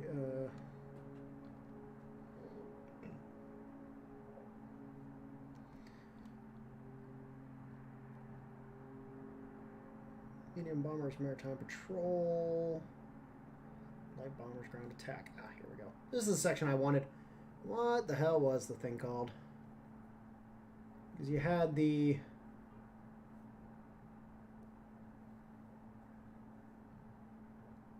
Where the hell is it? Well, the A36 is even in here. No. The fucking Vietnam.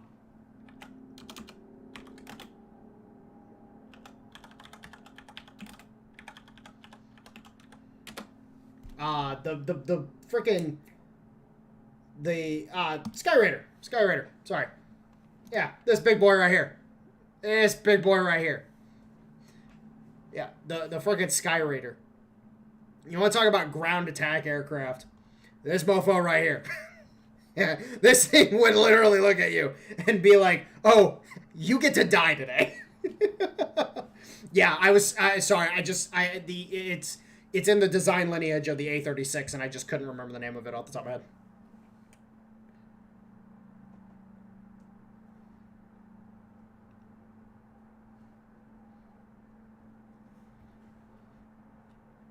And all this for the lineage of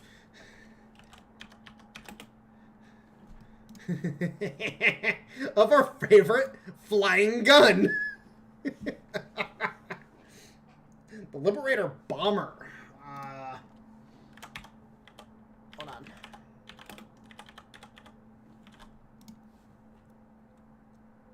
So big it couldn't land on some aircraft carriers. Yeah. Dropped everything, including the kitchen sink and the toilet, on the enemy. Oh yeah. Oh yeah, you're not fucking wrong at all. Oh, the B-24. Yes, the B-24, the Liberator. Yeah, so funny enough, the B-24 is actually a piece of shit. It is actually one of the worst planes ever designed, funny enough. So, when they were building these things, there was a lot of consideration put into, hey, what is the job that this plane was supposed to do?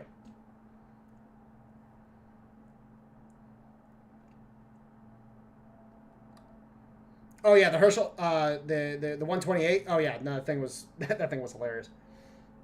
But the B-24, it did not have the range, nor the defensive armament, nor could carry the amount of bombs required to truly actually do its job right.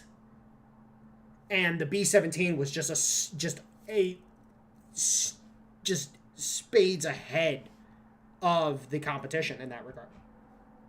And so the B-24 ended up getting a lot of people killed for no fucking reason because it just wasn't suited for the roles that it was being pushed into. The B-24 was not a good plane. It should have been kept to a second line tactical bomber role like it was meant to be. It was meant to be a bomber after you've established air superiority over an area. You bring a shit ton of these things in to be fast and just drive through the enemy, drop bombs, and get the fuck out. B-29.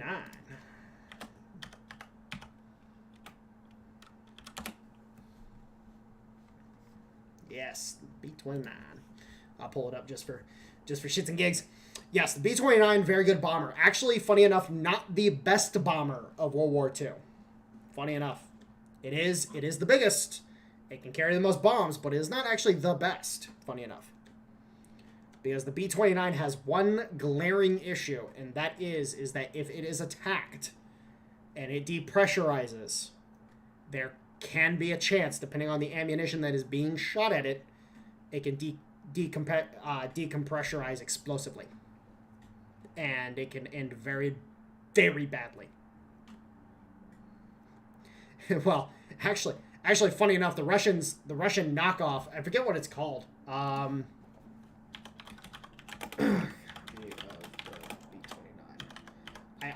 forget what it's called.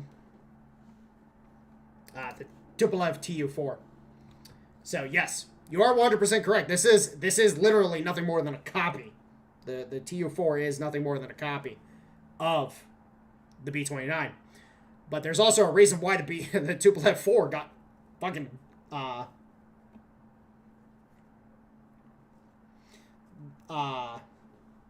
they were depressurized the bomber. Oh, well, that's the thing though, is that that's the problem though, is that if you're at high altitude, and this was the issue, is that the doctrine was still, You know, oh, we're dealing with, you know, monoplanes. We're dealing with rotary aircraft still. We're not dealing with jets.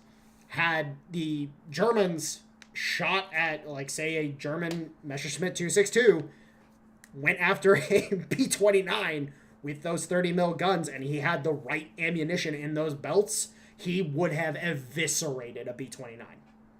And it would have been devastating. Like, they would, like, everybody in the entire formation would have be depressurizing. As soon as that first bomber got hit, they would have been immediately depressurize this fucker because we're gonna die if we don't. Oh yeah, they again, like, that's the thing, is like when it comes to modern day, and this is something I think a lot of people don't understand, is when it comes to aircraft in the modern day, the reason why they fucking explode the way they do is because they're pressurized. That's why like fighter pilots and all this stuff, they have their oxygen system as a thing. They've stopped, and I'm referring to earlier modern day. Now they don't pressurize the cockpits because, oh, hey, this ends badly if we don't.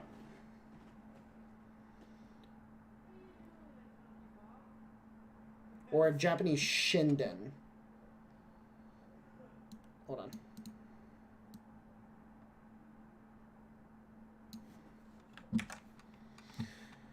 What's that? I feel like I know it. Oh yeah, these. Oh yeah, fuck. These things had they been. These things were ridiculous. So a lot of people they don't realize that these things were actually like fucking terrifying. Had this concept taken off, like legitimately taken off, it would have been fucking horrendous. Instead, I believe it was the Key 84 was what they decided to go with as a primary design, and it's like, you idiots. I think it was the Key 84. Hold on, give me a second.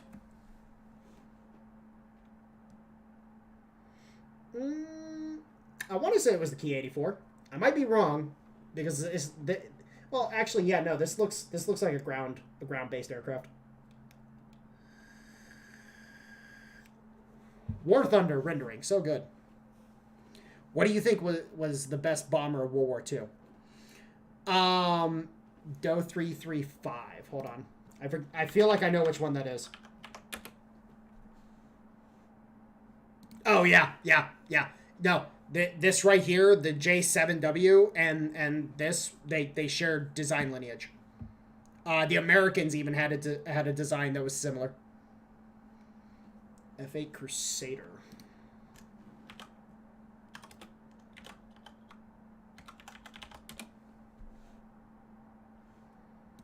I love these kind of planes. I don't know anything about the F8, but I love these kind of planes that have that like bubble intake at the front. I love this design. I love this design aesthetic. It's so good. It just looks so good. I love it. In the case of the best bomber of World War II, in reality, so here's how I measure how good things are in warfare. Are they easy to produce? Are they easy to use? And are they easy to maintain? If they do not meet those three criteria, I do not think something's good. Period in a story. If I had to say the best bomber of World War II, it was undeniably the B-17. Because there was not a single bomber that could outproduce it. The B-17 was being produced in such quantities that it was unfucking parallel.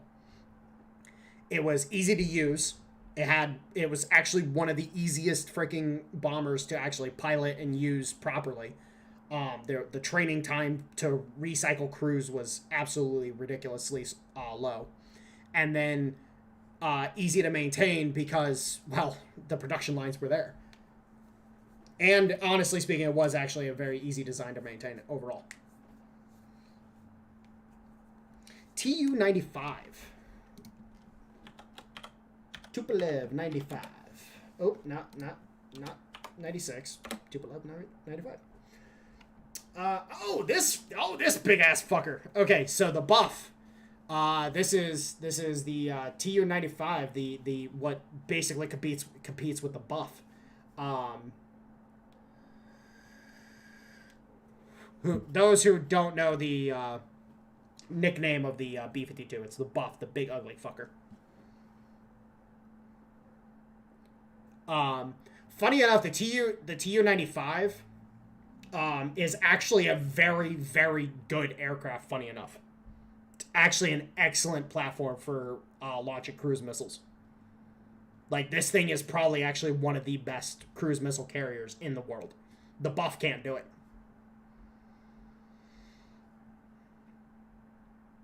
Yeah, Ruinous. If it's not easy to produce, easy to use, and easy to maintain, there's no fucking point in using it in a war. Actually, let me show you guys. We're gonna jump to a tank real quick. I'll show you literally one of the worst tanks that has come onto the field in years. This is the M10 Booker, also known as the Griffin II.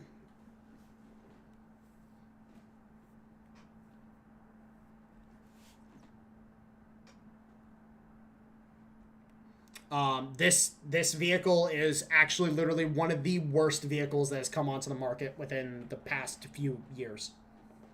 Funny enough.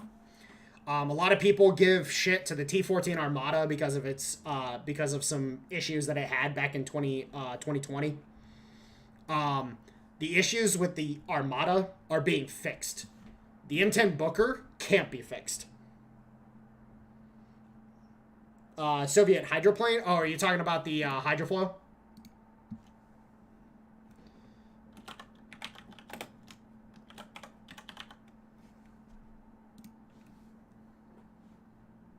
No. The plane, not the freaking. Yeah. Where's? Here we go. Here we go. This big ugly fucker. Oh, no, that's not what I wanted. That's what I wanted. Let me see if I can get a better picture of it. Yeah, there we go.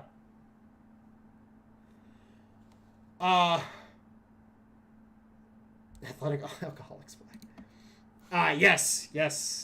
No. Ronus, yes, this is meant to be, this is not a light artillery, vehicle. This is a 105 armed, mobile combat vehicle. This is literally meant to be up in the front line supporting the infantry. It's the M10 Booker, is based off the BAE Griffin 3, I believe, or Griffin 2. The Griffin 3, if I remember correctly, was a 50mm gun armed one. The Griffin 2 was a actually no, it was General Dynamics, or it was either General Dynamics or BAE that did the Griffin, and then so it would have been. Hold on, let me fucking make sure I actually get this right. Griffin 2 tank. Let me make sure I actually get this right. Okay, so it's General Dynamics. It was General Dynamics. Here you go. Yeah, it's literally the same freaking tank. You search M10 Booker, then you get the same fucking pictures and shit. Yes, that's the hilarious part, is because the Bradley has had the time to mature as a vehicle. The M10 is being rolled out as it's all good to go, ready to fucking happen. Funny enough, so you guys, I want to show you something real quick. Actually, let me pull up this picture again. So you guys see this intake, right? Or this output right here. This is where the exhaust comes out.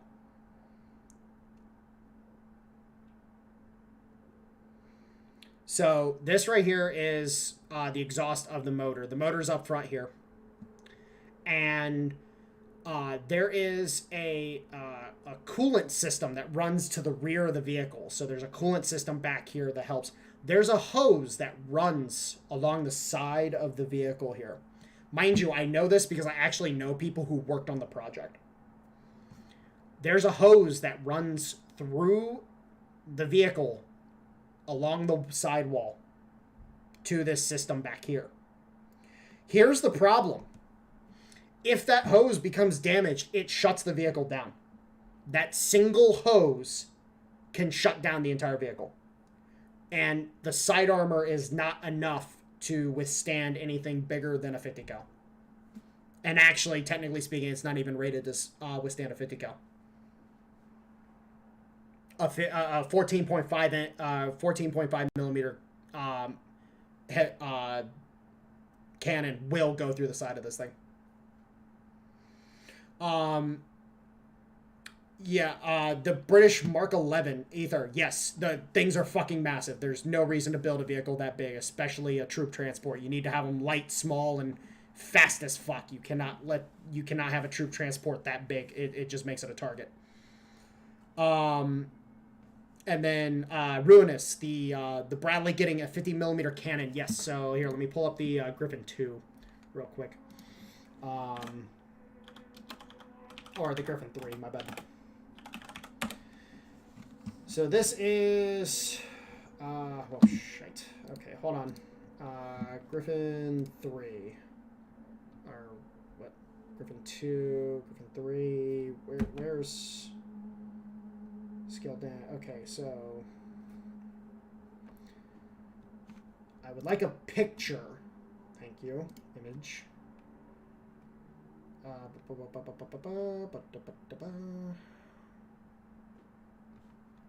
There we go. So this is the Griffin 3. This is with the 50 millimeter gun. The Bradley cannot utilize the 50 millimeter gun that this vehicle uses. Either the reason why is because China's doctrine is based purely on amphibious assault doctrines. They don't have a land-based doctrine at all, and so all their vehicles are being designed to be amphibious. Amphibious vehicles are always massive. The Russians are the only ones that have ever made them small. Funny enough, the Russians are the only ones that can do good amphibious vehicles. But yeah, generally speaking, you look at any of the older amphib vehicles that the U.S. uses, yeah, they're all massive. But it's because their land doctrine is based off of amphibious assault so much that they end up running into problems like that with their vehicles being absolutely massive.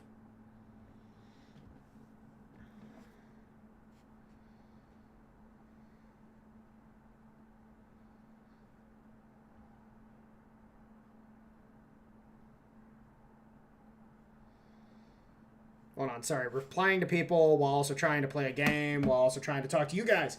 And then in regards to the M3 Lee, yeah, no, I won't talk shit about the M3 Lee. It's actually, so here's the thing about the M3 Lee. The M3 Lee is actually quite a good design for what it was. A lot of people don't understand the M3 Lee. They think it's a bad tank because of its design. Actually, it's a very good design.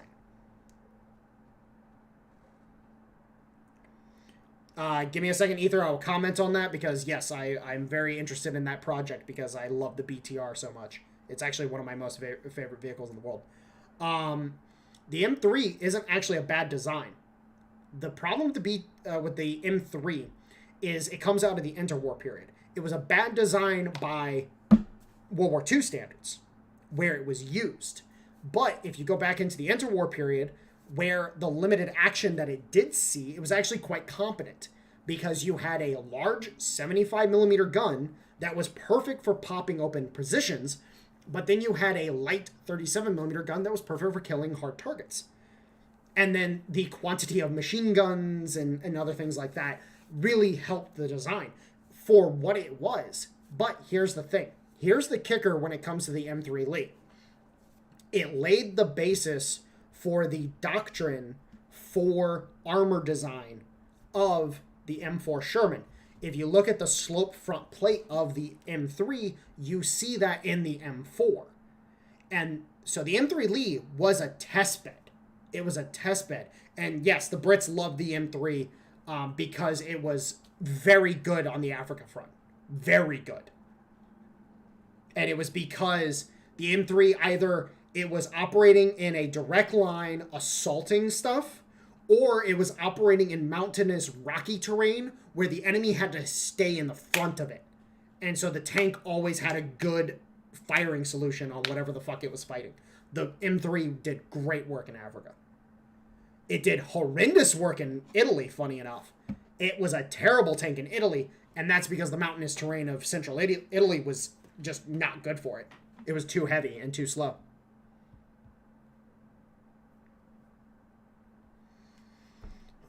Now, in regards to the BTR, BTR 80.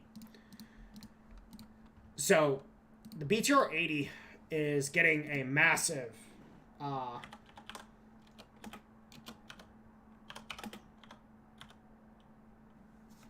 it's getting a massive fucking, upgrade, program.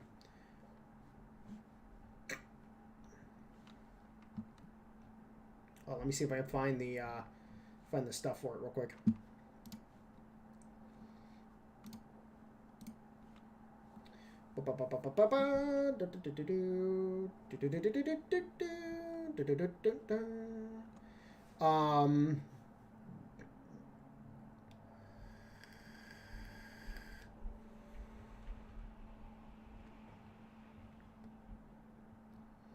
Oh yeah. By the way, guys,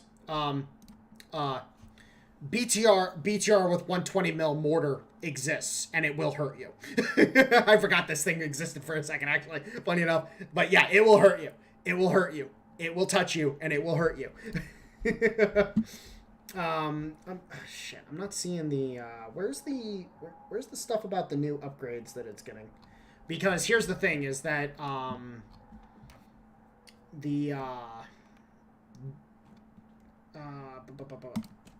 Russian combat vehicles. Let's do this.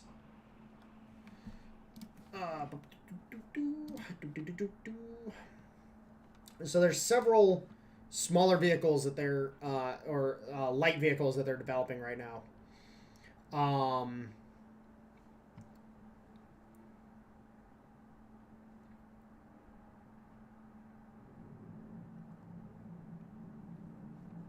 So you have the Bullet, and then you have where is it? Where are you? Okay, these are all the logistics vehicles.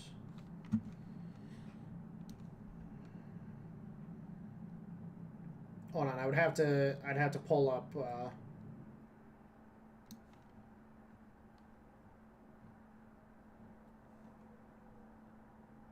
when a Russian learns how to swim in spring mud. Actually, funny enough, okay, hold on. BTR 80M. BTR 80M. That's an older program. That was back in the 90s.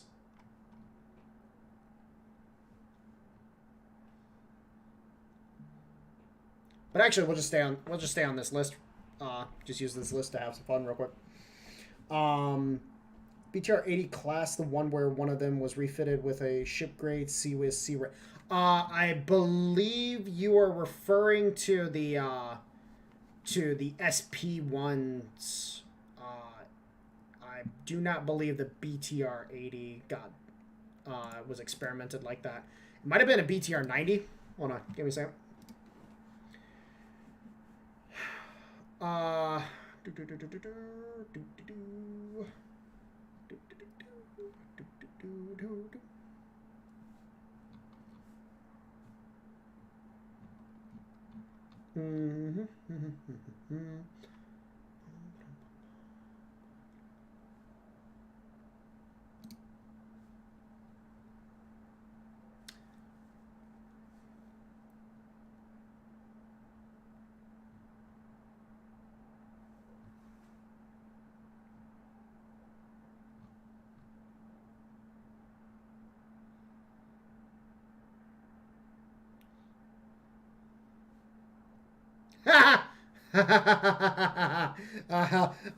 Okay, I love this. Russia was visually confirmed by Oryx to have lost 590 BTR-82s. Oh my god, that's hilarious to me because Oryx got shut down by their people because they couldn't actually confirm any of their information. They got grilled by the European Union. That's funny to me. Sorry. But yeah, I'm not seeing. I know they're doing an upgrade program. I just don't know what.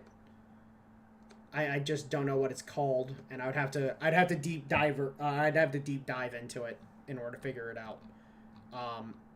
Actually, you know what? I bet you if I pulled up the unit list for freaking Broken Arrow, I could figure it out because I'm pretty sure they have the upgrade package as part of the unit roster. But yeah, Ronus, I think you're thinking of the SP1s.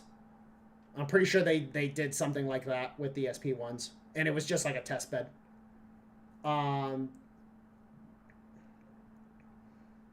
BTR 22. Hold on.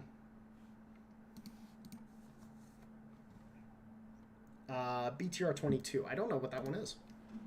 BTR 22. Oh, is it one of the earlier model BTRs?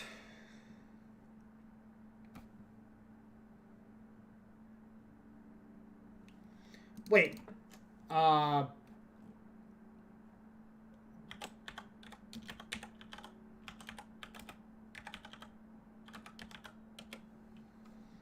on. Ah! Haha! The boomerang. I also forgot about this. So, this is a fun little vehicle right here. Just go into the World of Tanks forum and ask them. Probably. Russians have some decent light vehicles. The 2S3, the Sprut, the BMDs. Actually, funny enough, the BMDs are probably one of the best light tracked vehicles in the world. The BMPs are kind of mid. Except for the BMP3. The BMP3 is actually really good, but the BMP1, the BMP2, they're mid at best. Good at what they do because they're meant to bring infantry to the fight and support the infantry in the fight, but they're not a comfortable ride. They're not a comfortable ride at all.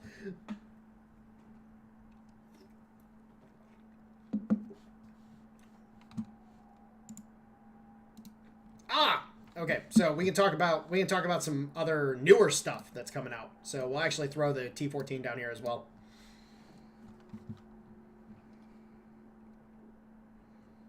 M22. Hold on.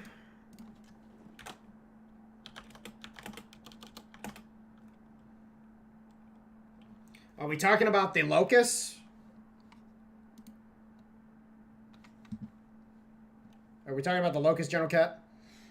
So the Terminator is goofy as fuck because there's good reason.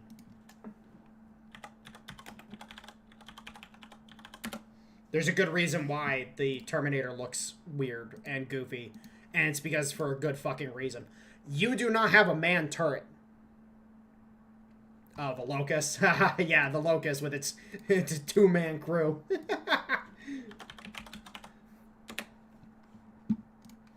Yeah, this little guy right here. We love this little guy. This little guy, he's great. He's great. He's awesome. Absolute piece of shit, but he's awesome. But like the Bullet, this is one of the newer vehicles. You know, the Terminator is finally getting some combat usage. 3-man crew? I thought it was a 2-man crew on the Locust. I'm thinking. Oh wait, no, I'm thinking the.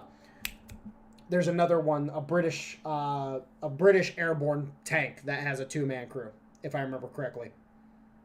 Whatever that one's called. Yes, the Rat King of rat tanks. Yes.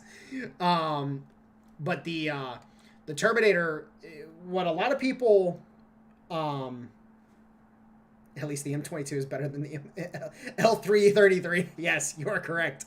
But the Terminator, the thing that was with the Terminator is a lot of people, it's funny because there's a GoPro video of the Terminator firing, And people are like, why are the barrels shaking that way? And I'm like, guys, it's recoil-driven fucking cannons. Like, the cannons operate off the fucking recoil of the weapon. Like, what do you want? What do you want? Like, the guns need to be able to flex like that. And it's just weird shit like that. But yeah, the Terminator, like, I've watched some drone footage of this thing operating, and it's fucking terrifying. It is absolutely fucking terrifying.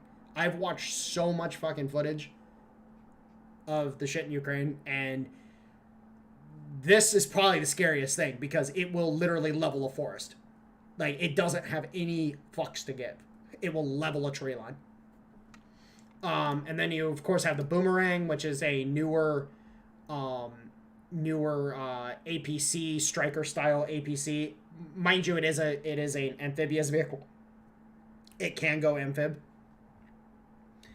A lot of people might wonder why the Russians use amphib vehicles as much as they do. It's because they have so many rivers in the region of the world that they operate in. They need to be able to be amphibious. It's just part of their doctrine.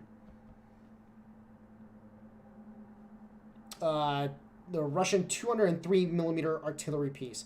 4005. Oh yeah, we were talking about the ship barn earlier. Or KV2. Yeah, no, we were talking about the ship barn earlier, the Centaur. We were talking about that earlier today. 203 millimeter 203 millimeter artillery. They got a couple of them. Hold on. Russian combat vehicles. They've got a couple. If I remember correctly, they have a couple that are 203 millimeter artillery.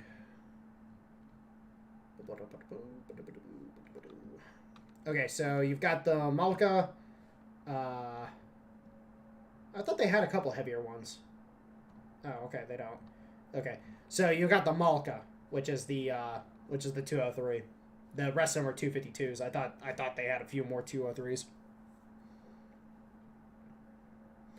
But of course, you know, you got the Mista, and the Kloshkia,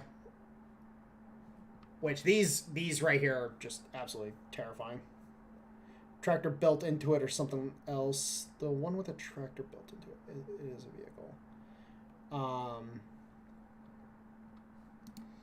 Yeah, that would be this one. Like, it's literally a tractor with a gun on it. That's literally all it is.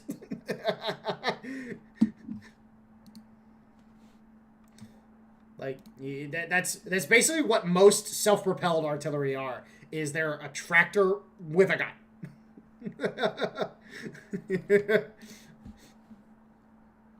Like, tractor with a gun.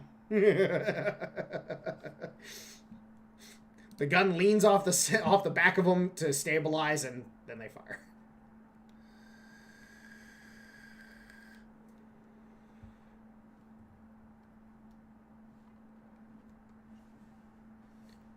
See, I love this, how they keep trying to add in at least this many have been lost in the Russian invasion of Ukraine.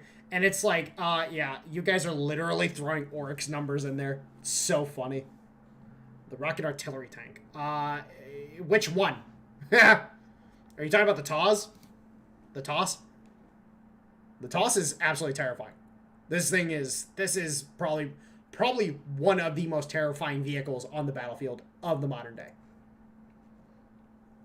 I was actually watching a live stream. So before Starlink got shut down in Ukraine, because Musk did the right thing and got his civilian ass out of a war zone. There was shite. It was not who I meant to hit. Crap. It's TOS, not TAS. The TOS, I was watching a drone live stream. It was literally a dude was live streaming and was flying a first-person FPV drone over an area. they were showing off some artillery fire that was coming in, and they were also live streaming an attack that their forces were launching, the Ukrainians. All of a sudden, there is this loud... You just hear it off in the distance. And then the explosion and concussion from the toss strike coming in was absolutely fucking horrendous. Like, it was terrifying. Like, it was probably one of the most terrifying things I have ever seen. And it again, unfortunately, I watched like 300 people die that day on that video, on that stream. Like, I watched literally an entire battalion of guys get fucking wiped out by that strike. Like, it is not, like, this vehicle right here is not to be trifled with. Like, this is, like, if you were planning shit and you were putting actual time into developing a strategy for countering a Russian armored unit, this right here would be priority target number one. Especially with NATO doctrine being so focused on light infantry, this would be priority target number one. You would want to take this thing out as quickly as possible. And it's not like it's hard to take out. When it's fully loaded, they're hyperly vulnerable. A single FPV drone knocked out a TOS-1 by just flying into the launcher itself, and it detonated the ordnance. But that's the thing, though, is that at the end of the day, like, this would be priority target number one.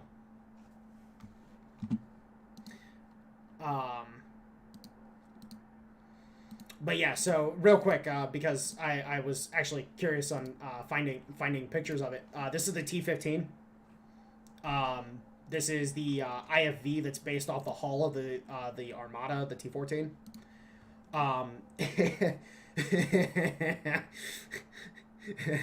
Yeah, this thing is terrifying. This thing is scary because it comes with all the active protections that the T-14 does, but it cuts it down to a 2-man crew instead of a 3-man crew. And it also has a fully automated or electronically controlled turret. There's no gunman. All right, Kat, have a good one. But yeah, no.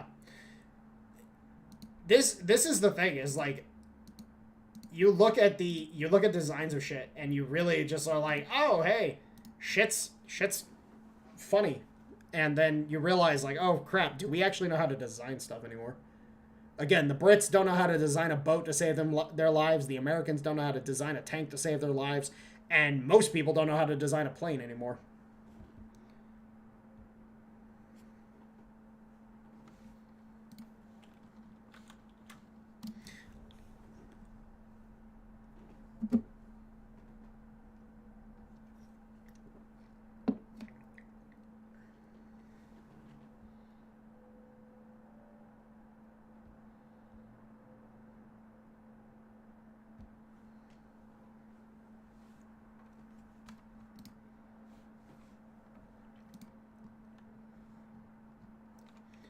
All right. I just realized what time it was, actually, guys, and I'm going to go ahead and hop off of here. I enjoyed talking to you all, you guys. I will, again, I'm probably going to be streaming Tuesdays and Thursdays on the regular. Just depends on my schedule and whatnot. I'm waiting to see where my schedule kind of lands towards the end of this month. Unfortunately, I'm kind of on call to a degree because of my job.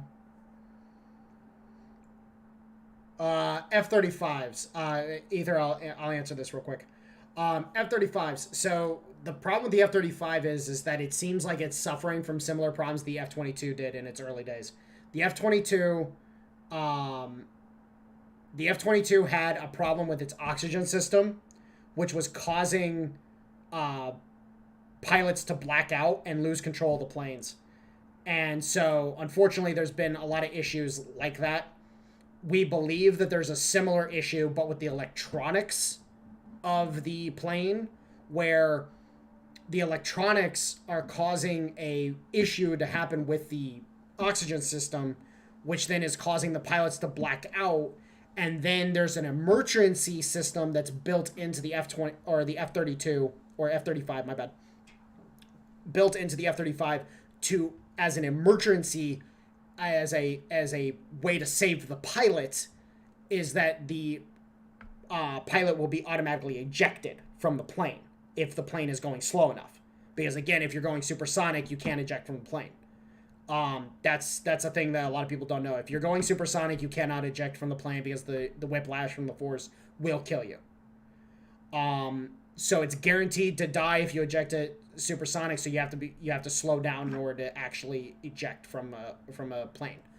But the point is that if the plane is going slow enough and it seems like it's going to lose control, there seems to be, at least this hasn't been confirmed, but there seems to be an automated safety system that's built into the plane to automatically eject the pilot. And we're pretty sure that might actually be what happened with the F-35 that was lost in North Carolina or South Carolina a couple months back. So, yeah. But anyways, guys, I will talk to you later. Have a good one. Enjoy yourselves. And I will talk to you again. I'm going to try